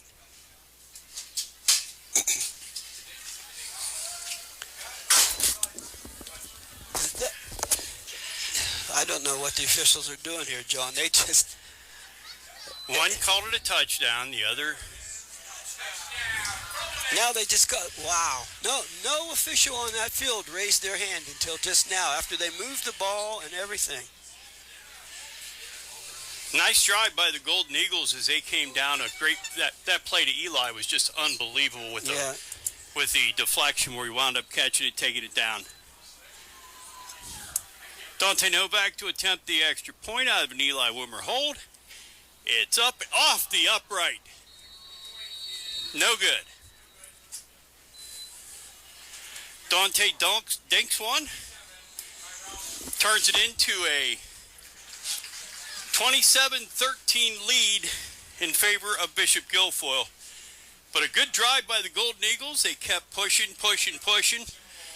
Good movement by Seth Hoover on the runs. And Trent Adams with some great catches. Excuse me, that was Eli Woomer that made the touchdown catch. There was a lot of confusion out there, bodies flying everywhere, and officials never made a call. Well, we've seen this drive. It took, a half hour to decide whether or not it was a first down or not, and then they decided it wasn't. And then that touchdown, it was a good, minute and a half before anybody raised their arms. Yep. And we're... 3:24 remaining in the third quarter. Tyrone trails Bishop Guilfoyle by 14, 27-13. And Tyrone is not giving up. And we've seen, and the one thing that I'm still upset about is the cheap shots, the cheap shot on Trent Adams on the sideline, the pass interference for a touchdown. It's like... Almost want to say we're playing 17. And here we go here. Oh, nice kickoff. A little bit of line drop. Oh. Off the hands. Bobbled. Picked up. Gates. Escapes. Gets out of bounds at the... They want to say at 21. Rain stops so we can open this thing up again. Called him out of bounds at the 21. Gates with the return. No, they're marking it right at the 20, so it'll be about a 15-yard return after he dropped the kickoff. Good kick by Dante Novak to get it inside the 10. And John, number 71, one of our fans knew who he was. He told you who, because we didn't have him in our program there. I don't know if you were able to jot it down. Yep. He said it. That's who knocked him out of bounds there. BG's ready to call their play, John. All right, so Guilfoyle hands off 42. That's Consiglio. And the defense for the Golden Eagles have stepped up here in the second half. Consiglio, 1-yard gain. Barely a yard. So it'll be second down, 9.5. 74 for Tyrone on the tackle. That's Caden Harris. Caden Harris, nice tackle, solo tackle. Nice wrap up, dropped him for a short gain of only 1. Guilfoyle in the huddle. You can see Tyrone's now back in that 5. When it looks like a running situation, they've changed. That's one of the adjustments they made. Oh, my. Blown coverage. Gage Miller was over at safety, ran over to try to get there. Didn't get there in time. Tyler Listocki with a 79-yard touchdown completion. Secondary was not lined up in the right spot. Gage Miller lined up originally to the left, and they saw twins right, so he's trying to race back over. And Chase Kissel, being a senior quarterback, saw that. As soon as he caught the snap, he threw it quick to number 1, Listocki, and he was gone. Makes score 33-13 in favor of Bishop Guilfoyle with 2:19 remaining in the third quarter. Now number 33 for Bishop Guilfoyle. Carter Boland on to kick the extra point. Good snap. Good kick. 34-13 in favor of the Bishop Guilfoyle Marauders. That's just a heartbreaker. You're starting to, your defense is really starting to step up and play hard and making stops and making solid tackles, and you get one busted coverage, and 81 yards later, you've got a touchdown. And then their rotational kick, which one of those guys kicked that was ball? Was it Boland? That was Boland that time. That's what I thought. That's amazing. Boy, and that's really took the starch out of Tyrone there. My goodness. And unfortunately, it's sort of taken the tide out of some of the fans as some of them are starting to get up and go. On a kind of drizzly night, but it's comfortable out. When the drizzle isn't there, it's a nice night. Breeze is good. Golden Eagles are trailing 34-13 with 2:19 remaining in the third quarter. We still have a quarter of action to go yet. Tyrone's already out on the field. The one thing with this team, though, like we've said all year, they keep fighting back. Oh, yeah. Yeah, and for a young team, that's good. That's good. They're going to have to get in the weight room, some of these guys, and they're going to have to bulk up a little bit, these juniors that are coming back. Have their parents stretch them. Yeah. So we're going to kick off now, at least, and the wind's blowing a little bit, but not as hard as it's been blowing, and it looks like it's not drizzling anymore right now, so that's another good thing for Tyrone. And here's the kick. Dante Novak takes it at the 12. 25-29, brought down by 72 for Bishop Guilfoyle. Declan Patterson. And nobody in that wall touched him. He went right through two black jerseys, and neither one of them hit him. I think he's bigger than the two black jerseys combined. Yeah, but he just went right. He was a missile. He went right between them. Good return from Dante Novak, gets it to the 29, so the Golden Eagles will start in decent field position with 2:13 remaining here in the third quarter. I was just going through the roster, Chuck. There are 6 Tyrone linemen who are 6 feet or taller. Yeah, they're not very big heights-wise, and boy, on a good day, they might have a couple more than 210 pounds, but not many. Ashton Walk hands to Hoover, cuts right side. Number 6 on the stop for Bishop Guilfoyle, Michael Kashotti. Going to be a gain of about 3, so it'll be 2nd and 7. And Seth Hoover is getting a lot of these yardages on his own. He's making wise decisions. He's bouncing the ball. He sees that defensive end coming down inside. He bounces it off to the outside, and then he runs hard and quickly to pick up, even if it's only 3 or 4 yards. 2nd and 7. 1:39 in the third quarter. And we've had this one-on-one matchup most of the night. Trent Adams and Gates on the left side. Rolls left on the fake. Going to turn around, roll right. He fumbles. Thankfully, it was recovered by number 54 for Tyrone. Lucas Bonsall, Mr. Man on the spot, but instead of it being at the 31 with an incompletion in 3rd and 8, it's back to the 15, so it'll be a 16-yard loss. So it's going to be 24. Got to get to the 39. And boy, that same thing, if he's going to decide to run like that, he's got to tuck that ball away, not carrying it like palming a basketball. That's not good. They're still in the huddle with 7 seconds. Coach Franco might have to call his second timeout. They're going to have another delay. 1 second, delay game. No, they got it all. They finally called it. They called it. So it'll be a delay game on Tyrone. Instead of it being 3rd and 24, it's going to be 3rd and 29. And warm up the bus for this first down because it's a long way to go.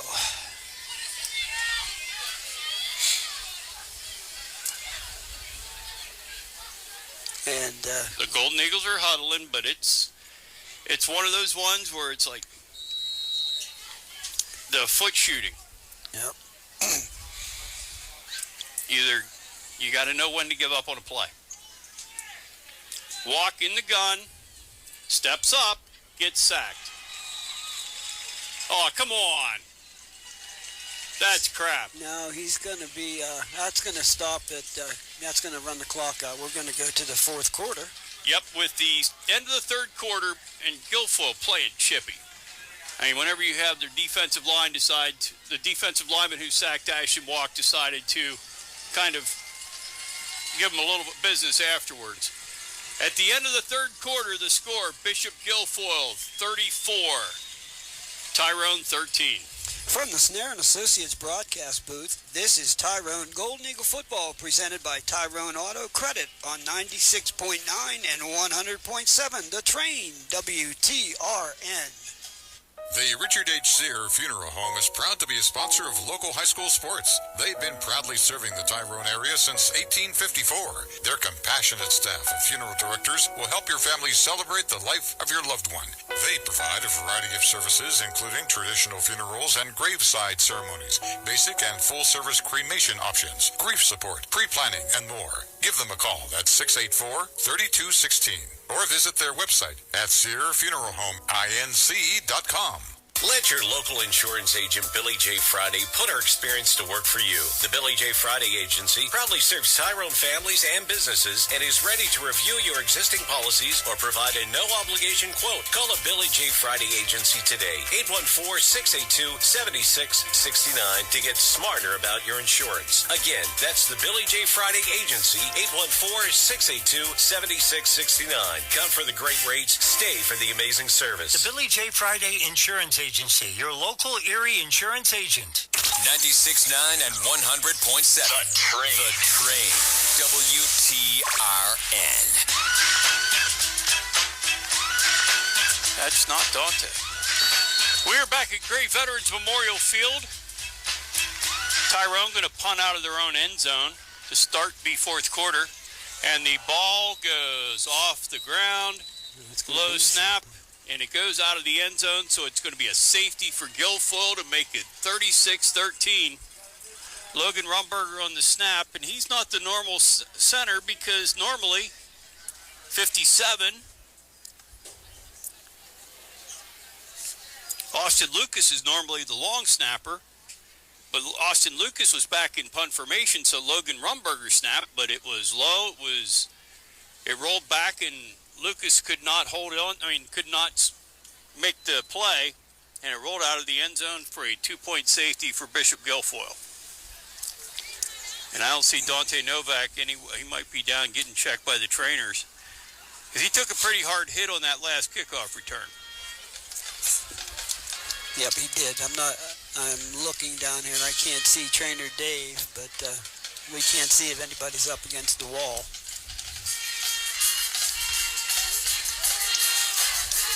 So Tyrone is they're gonna elect to probably kick off again, but Dante Novak won't be in there. So looks like it could be Ian Gibbons who's going to do the kicking. And probably BG will get exceptionally good field position on this.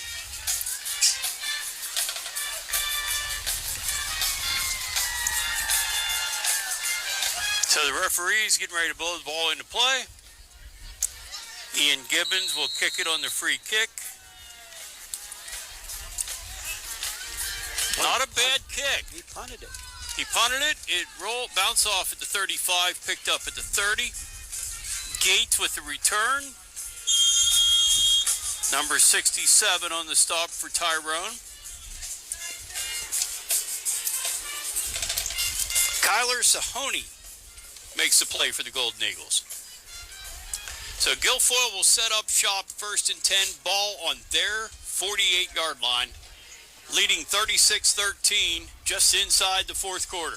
And Sahoney is only a sophomore, but he has some good size to him too. So, getting experience. Starting to sprinkle again here in the gray field. Let's see what Guilfoyle does. Kissel in the pistol. Lots of motion. Now he's going to go under center. Tyrone's got a 6-man line. They're doing a pitch right. Gates with the ball. He gets around the outside. There's a flag, so it may be a hold coming from the outside. Rough through that from the secondary, so we'll see.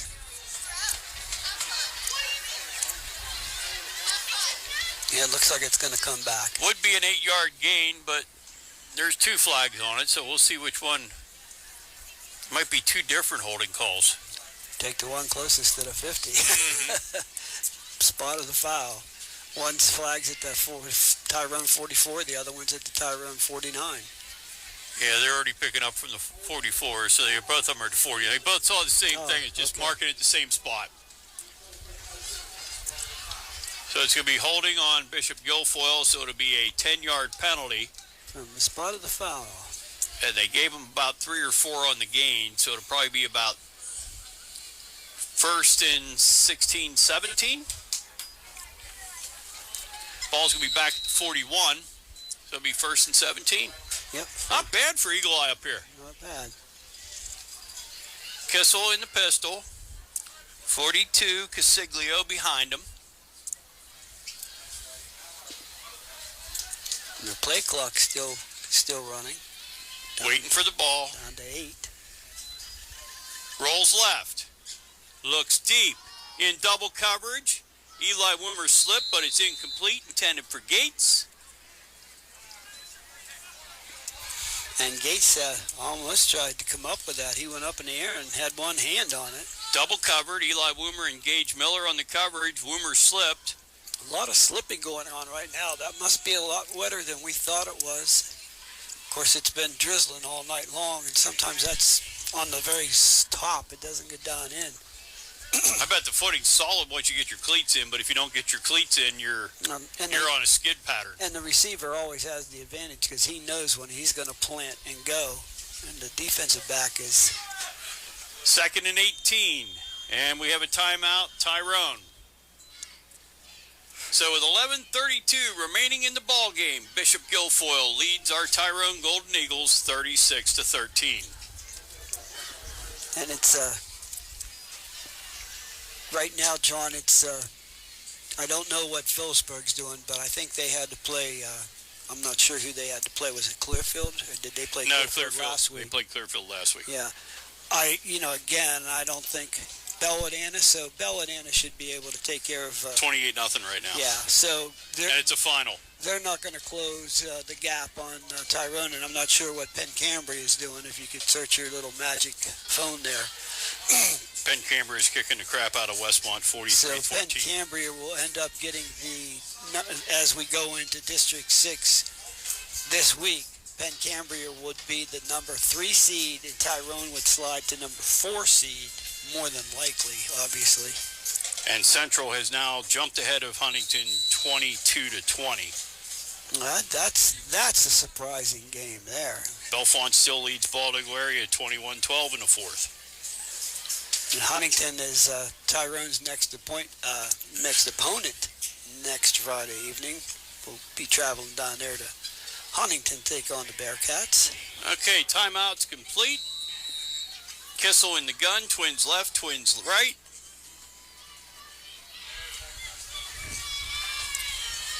Casiglio to his left. Kissel takes a snap. Throws a quick out, incomplete, intended for number 38, Nick McCloskey. So it'll be 3rd and 18, ball at 41. Look like Seth Hoover out there on the coverage. Or no, I'm sorry. Number 10, Mason Amy. Mason Amy. He's played a good defense. He's played some good defense tonight. Yeah, he's done a nice job. We have to start thinking about that player of the game, too.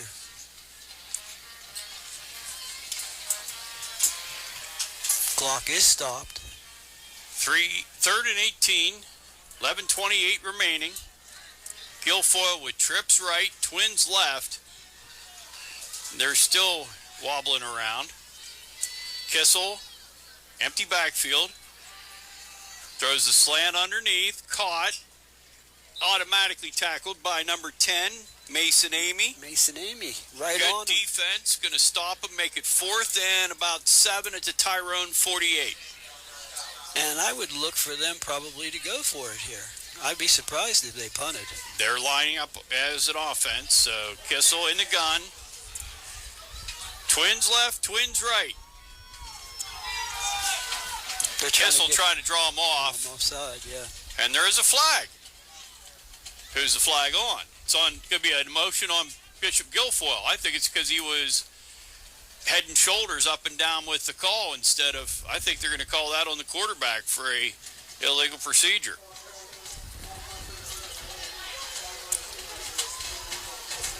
That's exactly what it was. Yeah. He called it on 15, the quarterbacks. Called it on the quarterback. It'd have been okay if he wouldn't have gone forward with his hand and then he turned sideways and dropped down. So it makes it 4th and 11. It'll put the ball back at the Bishop Guilfoyle 47, and they are now lining up the punt. Eli Wimmer is going to go back deep. They're punting into that wind again. He's at the 20, waiting for the punt. Guilfoyle going to do the run around. Punts it. Good punt. Eli Wimmer with a fair catch. Catches it at the 17. So it'll be a 1st down and 10. Tyrone. Ball at the 17. Guilfoyle with a 36-13 lead. I'll tell you, Chuck, one of the things that we've seen tonight, the Golden Eagles still never give up. But, I mean, it's almost like it's next man up because now Dante Novak, we haven't seen him for a while, so he must be getting checked by the trainer. Yeah, they're really going down their depth chart. There's no question about that, John.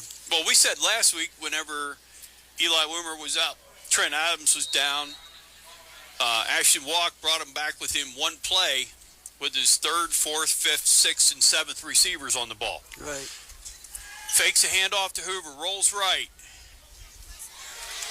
Hits Eli Wimmer, goes out of bounds at the 32 for a 15-yard gain, 1st and 10. Beautiful ball that time from Ashton Walk. Beautiful hand catch from Eli Wimmer. Reached out, snagged it out of the air, brought it right in. And they're going to mark it 31, so it'll be a 16-yard game. And again, Golden Eagles aren't giving up. They're playing hard, trying to come down and score. 1st and 10, 31-yard line. Twins right, Twins left. Walk in the gun, rolls left. Looks across the middle. Oh, tell me he wasn't. There we go, finally. And he's got another great flag throw. Good 30 yards on the flag. Number 1 for Bishop Guilfoyle was early on the coverage. That's Tyson Listacci. Mason Amy ran a hook at the 45. Beautiful ball by Ashton Walk, and the Bishop Guilfoyle defender ran through him. Yep, Scotty was going for the interception, but he should have gone around him and not through him. And once you go through him, it's not going to happen. So it'll be a 15-yard play from the from the line of scrimmage. So it'll result in a 1st down too. It'll put Tyrone at the 46-yard line for a 1st and 10. Let's see if they can count to 15. Hey, look, they did. Good job. Way to go, refs. 15-yard penalty. It'll put a 1st and 10. Tyrone ball on the Tyrone 46-yard line. I'm telling you, we might have to. I'm leaning toward that referee with his throws with the yellow flag. Yeah, he's getting 30 yards to throw. He's doing well, and that was against the wind. Walk, looks, deep. Adams, goal boy. What a pass. Beautiful ball. 54-yard touchdown. Ashton Walk to Trent Adams, and that's the one we talked about last week. If he just laid it out a little further, the Guilfoyle defensive back tried to undercut it, jumped up just over his outstretched hands into the hands of Trent Adams for the touchdown to make the score 36-19 in favor of the Golden Eagles. In favor of Bishop Guilfoyle. I wish it was in favor of us. And I'll tell you what, you got to feel really good for Trent Adams, especially, what happened to him earlier but he made such a nice catch, or just a beautiful pass and throw, and give credit to Ashton Walk. Big-time high school football throw. Tyrone going for 2.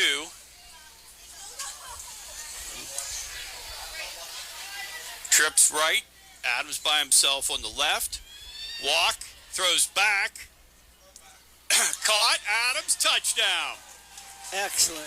Hal Gates did not get his hands on that because basically Ashton Walk threw it through the hands of Gates the defensive back for Bishop Guilfoyle, who's been blanketing Trent Adams all night long.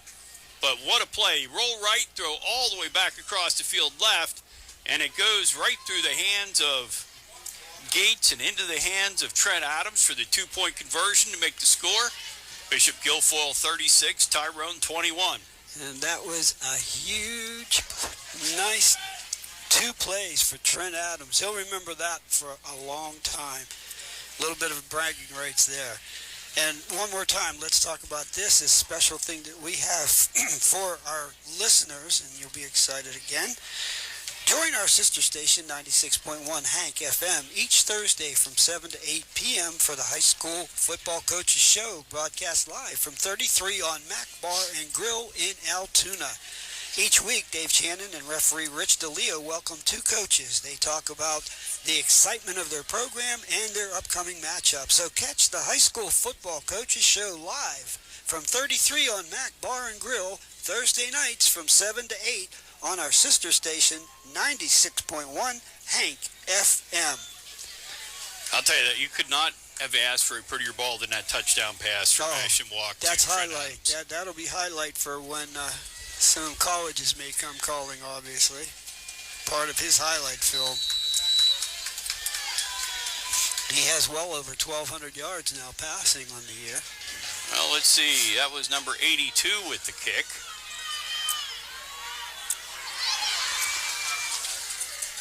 Evan Lubert, who's a freshman, returned by Bishop Guilfoyle up to the 45-yard line.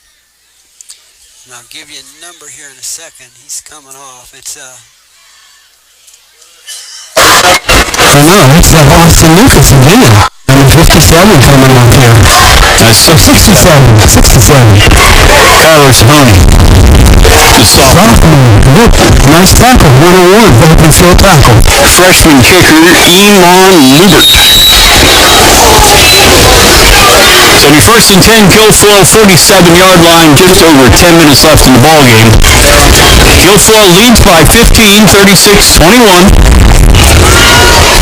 But Kissel is in the gun. Looks like they're in running formation. I mean, Tyrone's got all 11 guys within 5-6 yards of the ball. Bad snap. Kissel dives on it. It's recovered by Eli Woomer. Yeah, Kissel dives on it. He bounced off of it. And now Eli Woomer, with the recovery, as you stated, Tyrone has the ball and an opportunity to draw within 8 points. Never say never. We're still playing hard. And one of the things that always drives me nuts, and I'll never understand it, when you're trying to kill clock and taking snaps out of the gun, it happened to Baltimore against us. They could not do the clock kill out of the, I don't think they've taken a snap under center the 4 years that Nagel's been the quarterback at Baltimore. And the snap went over his head. Walk, drops back in the gun, rolls left, plenty of room, takes off, gets out of bounds after about a 5-yard gain. And stops the clock at the same time. 9:55 in the ball game. Good hustle by Ashton Walk, realizing there wasn't anything open downfield, so he took it and ran with it.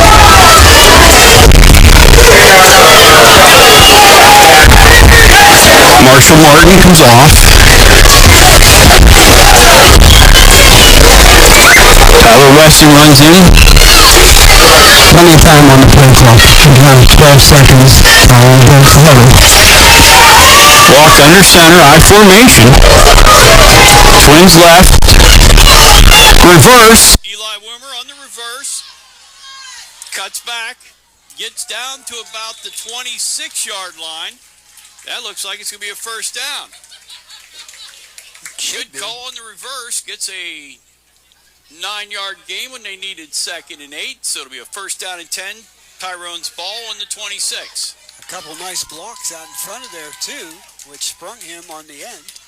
Good lead block by Austin Lucas, who pulled on that one, led the way. 9:30, 4th quarter. Walk in the gun.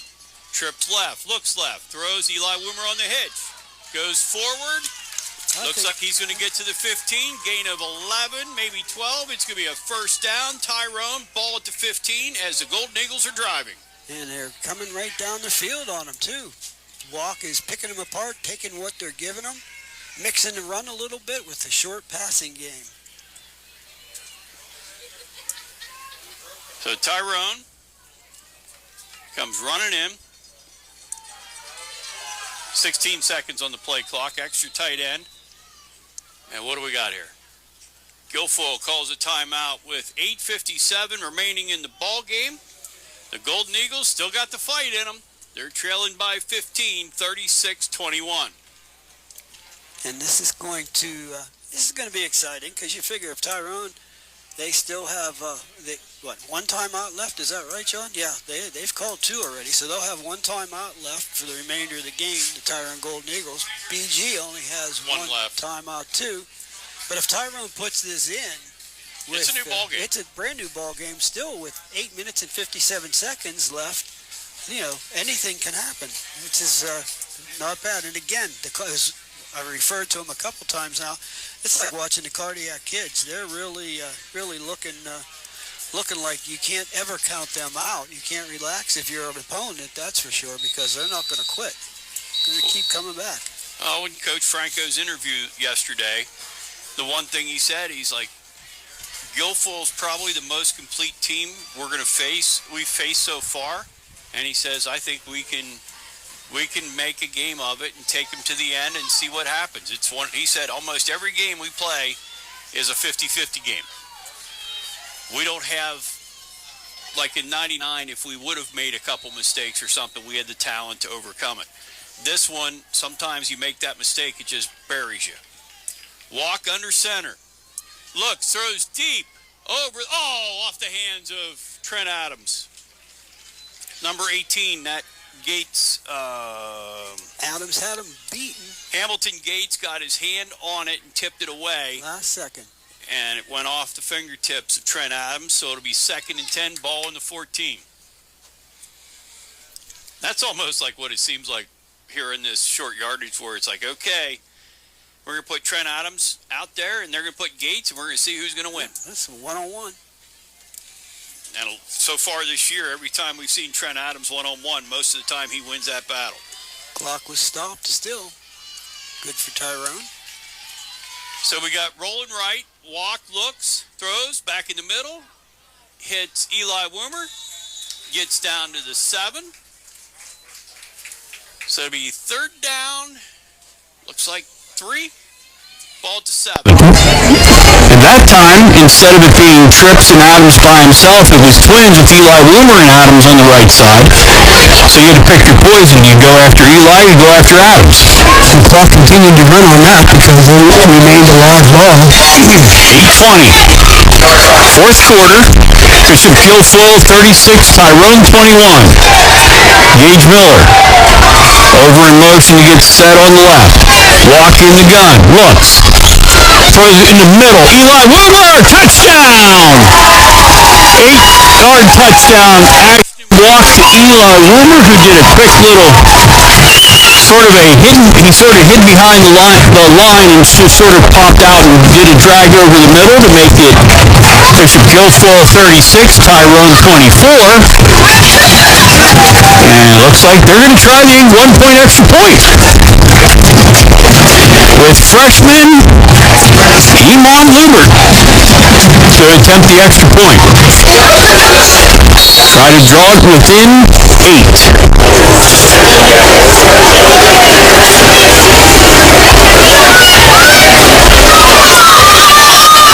Good snap. Now they're calling the flag. It would have been wide left. I'm pretty sure Coach Franco is going to send the offense in. I'm pretty sure that TG was outside on the far side of the field where the wingman came. False start on us. Oh my. Maybe that's why he came. I didn't see a false start on us, but you could definitely see that the end man on BG's line there came hard. Guilfoyle was sort of doing trying to make Tyrone flinch, so here comes everybody. Looks like the Gold Eagles are going to go for two, since they have the ball at the 7 instead of the goal line now. Don't want to put the pressure on the freshman kicker like that. They got 16 seconds on the play clock. They called the play whenever they were talking to Coach Franco. Golden Eagles go straight to the line. Twins left, twins right. Twins right are Adams and Boomer. Walk rolls. Looks. Nobody there. Switches back. Throws. It's Trent Adams. And he gets in. 2-point conversion. Boy, that was great. A great route by Trent Adams to follow his quarterback knowing he was in trouble. Ashton Walk doing the magician's work to get away from it. And wound up getting the 2-point conversion. So the Golden Eagles have cut it to 7. Bishop Guilfoyle, 36. Tyrone, 29. And again, let's give credit to Ashton Walk. He ran about 45 yards before he threw that pass to keep that play alive. He did a nice job on that play. And again, Trent Adams, he's such a natural. He knows to come back to his quarterback, and then when he gets the ball, he knows which way to go. And it was supposed to be a roll. It was a roll to the short side where he had Adams and Eli Woomer there, and both of them were covered. Then the defensive line was coming at Walk, so he does a U-turn and decides to run left to try to get away from the defensive line, and there was nobody there to throw to. And if Trent Adams wasn't heads up and kept following the quarterback across. And John, I want to point out something to you. Both sides of the end zones, both end zones, look at all the people that are in the alleys watching. Those are the people that were leaving. And now all of a sudden, before they go home, they're standing in the alley saying, holy mackerel, we can't leave now. So Iman Lubert, the freshman, going to kick off. Sort of a half squib kick, but Guilfoyle's number 13. Evan Schwimminger Downs the ball. It'll be 1st and 10 Bishop Guilfoyle. Ball at their 37. And Tyrone's playing with a little bit of more pep here as they're coming out on the field. They're talking to each other, patting each other on the helmets. They're ready to go. They realize that they have fought their way back into this game. They have scored, 16 unanswered points. And let's see what Guilfoyle does. It looked like they were trying to take their foot off the gas pedal and try to run some clock. Now we'll see what they do with this one. One receiver right, one receiver left. Casiglio in the backfield. Piece to the right, Kissel. Going to keep it himself. Gets away from one tackle. Well, they scored 22 in his unanswered points. Tyrone has. I said 16. It's 22. So he gained him about 3. 2nd and 7. I think Guilfoyle's still playing the clock game where they think they can run. They were going to run Eli Woomer on a corner blitz, but Kissel went to the other direction, so that corner blitz really wouldn't have meant anything. So here we go, Eli Woomer on top of Gates here on the right side. Kissel takes a snap, hands it Casiglio. Big hole on the left side, going to get a first down. Good tackle by Gage Miller. And Consiglio gets up, throws a shot at him. I mean, Gage Miller, one thing he's almost like the Edelman where he's going to annoy the crap out of you whenever you're doing something, but Consiglio got up to a forearm as he got up to basically push him away. And 1st and 10, Guilfoyle to Tyrone, 48, 6:50 in counting in the fourth quarter. Now this may be the big series for the Tyrone defense because they can't allow another first down because in high school ball, it's too tough to let all that time get wasted. Kissel hands off Consiglio, big hole, left side, missed tackle. It's a foot race between him and Mason Amy. Oh.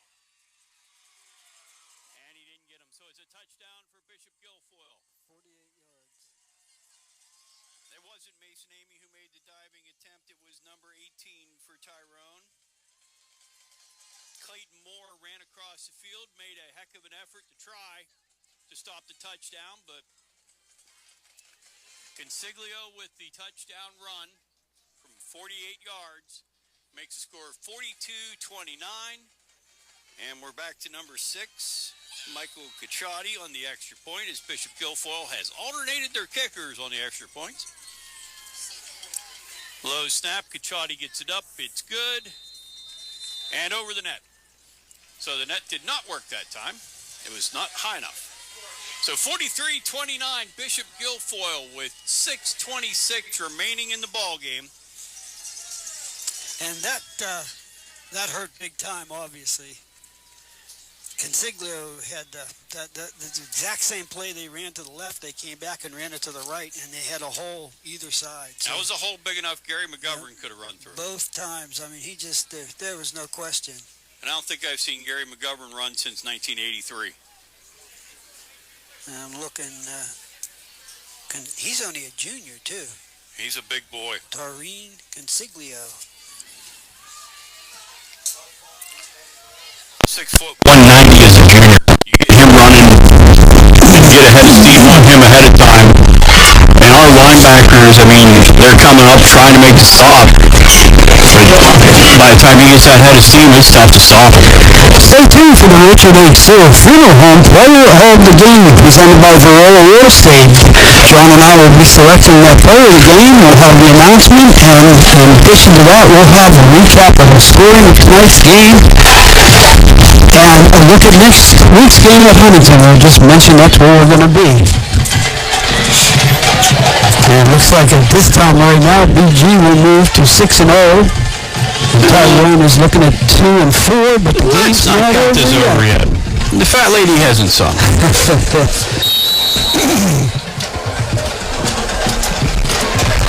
Kickoff over that head. Well, he's going to catch it, bring it out. Number 18. Gets a break up the middle. Gets to the 33. Good return by number 18 for the Golden Eagles, Clayton Moore. Nice return. He caught that right about the goal line there and brought it out 32 yards. We're going to actually put it down on the 33. So he brought it out 33 yards. So it'll be a 1st and 10, Tyrone. Ball at 33. Walk brings his team in. And Guilfoyle's not taking their first string out. They know they're in a game here. Tyrone's been really putting it to in the second half.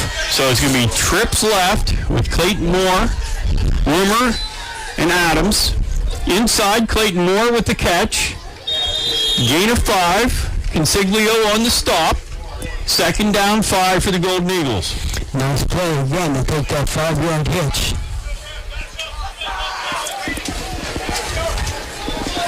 2nd and 5. Just thinking for the...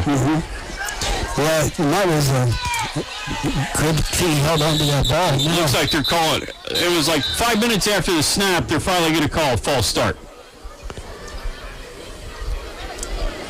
I really cannot believe that. The ball is snapped. They already have the throw off, and then all of a sudden he blows the whistle calling a false start to blow the ball dead. Then again, referees, we need them. Sometimes you just gotta smile and grin and bear, even though it's not going the way you want it to, because, like you said, there were guys in District 9 where they could not even, they had to play Thursday nights because they couldn't field a full... Yeah, Thursday nights, JV, sometimes we have to play on a Tuesday night, and that really messes up your practice week, too. So Tyrone with trips right, 1 receiver left, looks deep, hits Adams, great catch. Down to 45. Ashley Walk and Trent Adams are putting a clinic on tonight. Regardless of the score, regardless who wins, these two ball players are putting on a clinic. Great routes, great catches. Ball is right on the money. A rope. 22-yard completion. Ball hit him in. It was such a pretty ball that if Trent Adams didn't get his hands up, it might have stuck in his face mask. Walk, drops, looks. Oh, picked. It's going the other way. And it ain't coming back. Number 38 stepped in front.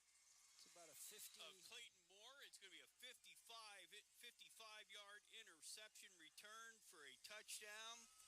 Number 56, make it 58, Enzo Lascoli, a sophomore, who was they were doing a zone blitz. He's a defensive lineman, stepped back, perfect read, stepped in front of number 18 for Tyrone, Clayton Moore. 55 yards. 55-yard interception return. So it's 49-29 with 5:02 left.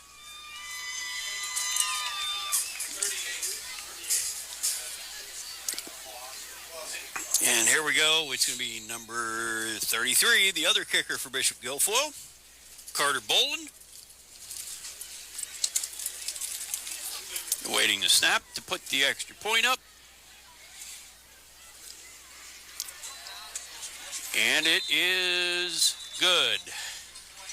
Well, Guilfoyle did something that I haven't seen done here in many, many years. They've hung half 100 on the Golden Eagles. 5:02 remaining in the ball Game. The score, Bishop Guilfoyle 50, Tyrone 29. Yeah, that was too bad because that was after a really beautiful pass there, and then, that just wasn't going to happen. Ball was a little bit underthrown too, so that's tough. Goes both ways. And it's one of those things, Guilfoyle knows what we're going to do, and they couldn't, you've got Guilfoyle playing almost prevent defense. They're playing a zone. They gave him the look where it looked like Clayton Moore was going to be open, and it turned into the receiver, the linebacker undercutting him, number 58, Enzo Lascoli. And it was a 55-yard touchdown return. And now Guilfoyle is up over Tyrone, 50-29. And John, we need to make a correction on that interception. It was done by number 38, Nick McCloskey, senior. Okay. Defensive back. 38-58. Kind of looks up. Looks the same. Just for the record. Okay, so congratulations, Nick McCloskey, who had the 55-yard interception return. Right. So 5 minutes left in the ball game. Guilfoyle's kickoff. Gage Miller takes it at the 5. Cuts right. Looks for a block. Brought down at the 26. 14 for Bishop Guilfoyle. Jack Chiosia on the stop. It's getting chippy again. Yep. I'm not quite sure why the extracurricular activity on the part of the BG tacklers when you're up 50-29, but, I think they're still upset of 28-27 last year. All right, so Ashton Walk back in the gun. Trips left. Single receiver right. It's a draw to Seth Hoover. Nice job. He's going to get a first down out of that, which is going to stop the clock. He gets it up to the 41, and again, that was a horse collar because he had him inside the shoulder pads and brought him down because he had two fingers pulling Seth Hoover down. You're not going to tackle him with two fingers unless your fingers are inside the shoulder pads yanking him by the neck. So it'll be a first down and 10, Tyrone, 41-yard line. 4:29 and counting, 50-29, Bishop Guilfoyle. Walk, throws it. That was a mistake, and he knows that he's passing. Clayton Moore smacking himself in the head. Yeah. He was supposed to go to the out, and he was trying to make an up on it. Yep, he saw that he could beat him with the up, and Ashton didn't have enough time. Ball was already in the air whenever he made the up move. Brings up a 2nd and 10 now. Even though Guilfoyle's put half 100 on the Golden Eagles, you gotta love the fight in these kids. BG came into this game only giving up 10 points a game. Tyrone's put 29 points on him. So we got trips left, single receiver right. Walk, gets away from the defense, looks, throws across, hits Gage Wilmer. Gage Miller, who cuts right. Good downfield block, Clayton Moore.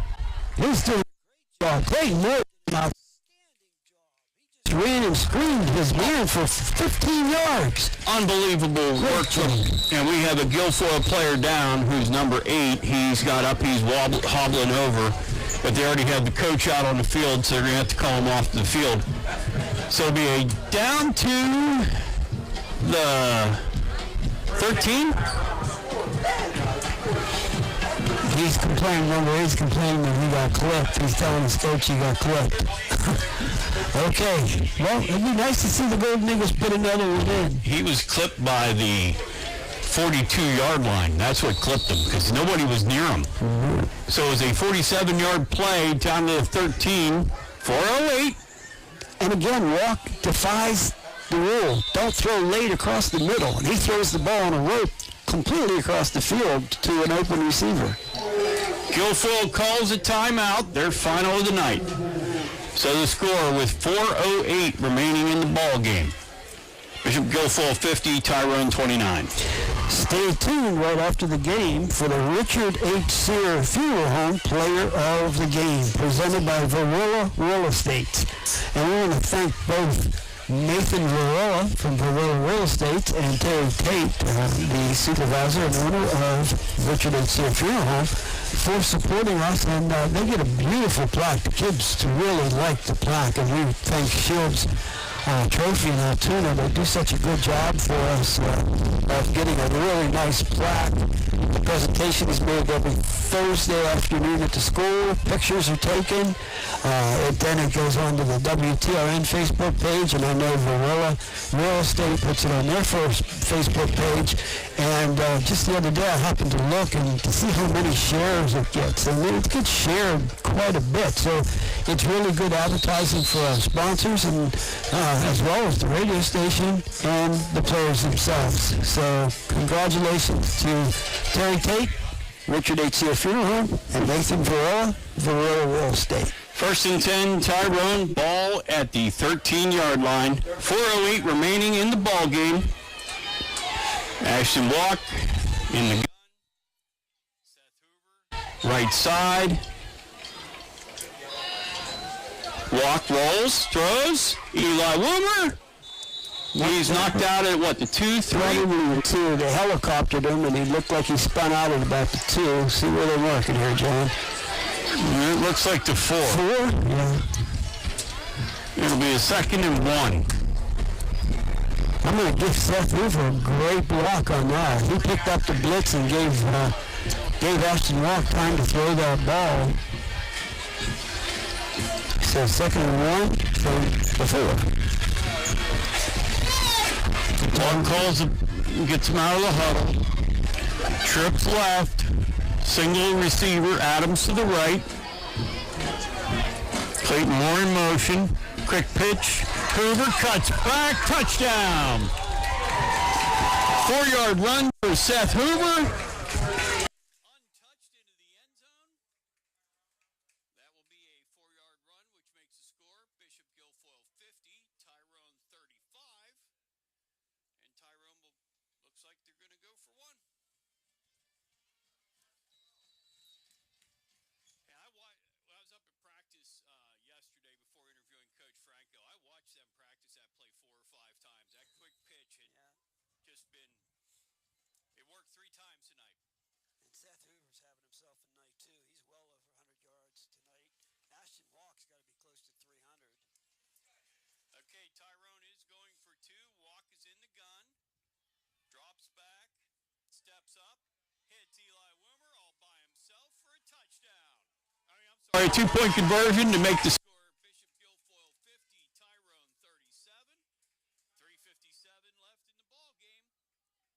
And the score, Bishop Guilfoyle 50, Tyrone 37. Heck of a play. Eli Wilmer just found a spot, planted himself there.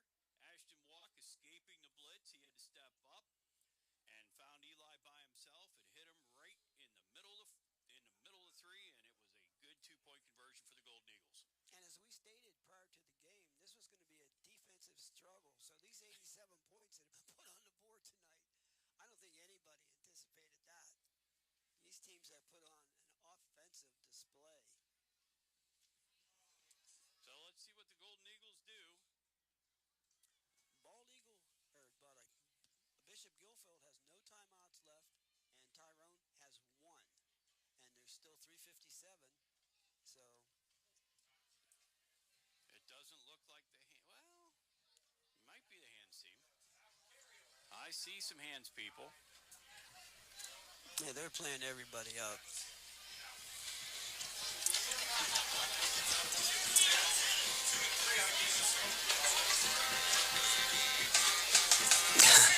Now they're trying to get lined up.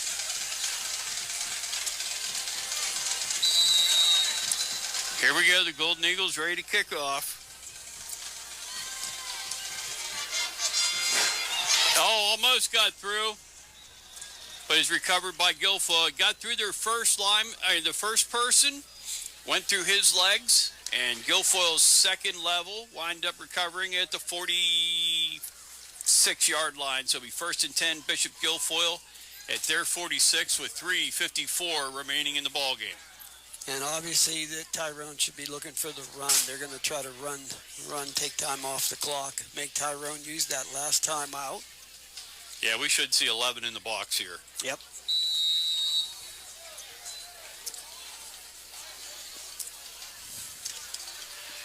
So be 1st and 10, Bishop Guilfoyle. 3:54 left in the ball game. Kessel in the gun, hands off to 42. Casiglio. Tackled him. He might have gotten 2, John. Good defense there. All the black jerseys except 2, which were defensive backs, were in on that stop. Consiglio a little slow, or trying to make sure he gets up a little slow. Taking as much time off as he can. 30 seconds left in the play clock. 3:30 and counting in the ball game.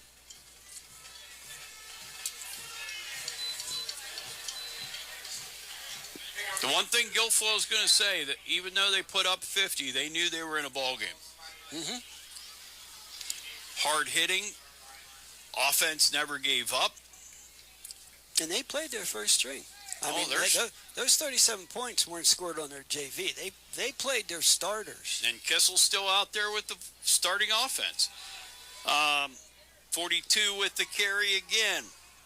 Casiglio rolls out left side. Boy, and that looks like they took a coach out. They took somebody down.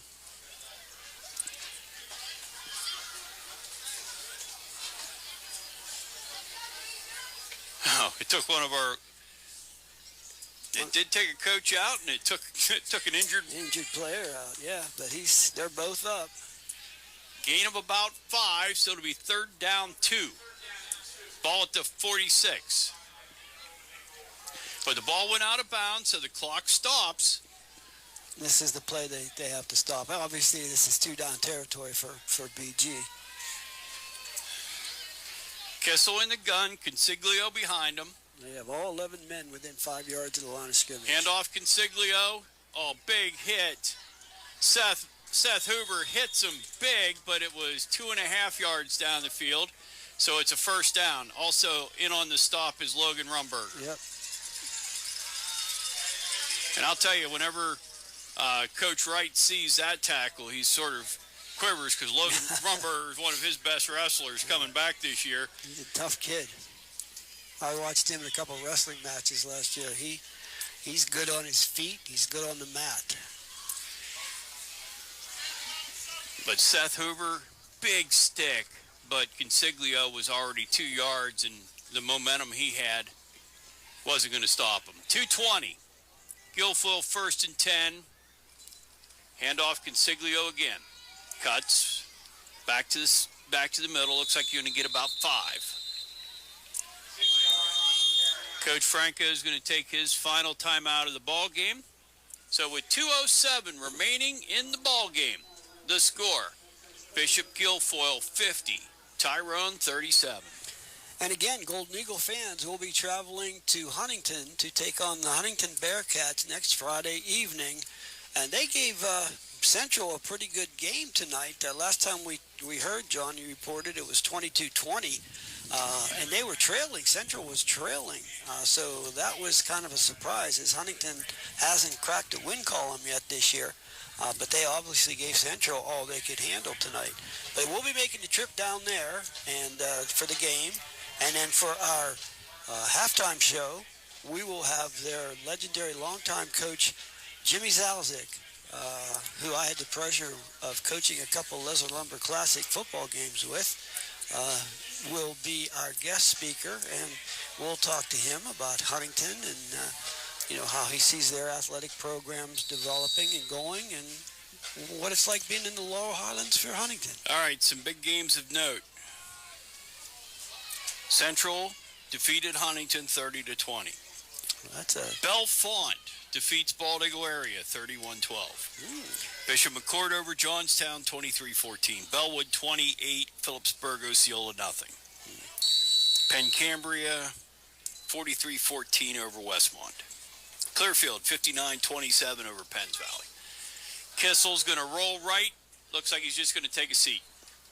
Yep, he looked up and saw number 57 right there, Austin Lucas, and he didn't want any part of that. I think they were trying to see if they could steal a touchdown, but good coverage. Again, number 10, Mason Amy, who was blanketing the receiver deep. They tried to run a one-man receiving route and run them deep, but good coverage by Mason Amy, step for step, stride for stride, and Kissel decided just to eat it because there's 127 and counting in the ball game. No need to throw the interception or an incompletion. Kissel hands it off to number 42, Consiglio. Going to get about 5. Logan Rumberger on the tackle, a little slow getting up. He's coming off to the sideline. Gage Miller's going in. And it's 4th down. They will have to run another play. 22 seconds left in the game clock, or play clock, 50 seconds left in the ball game.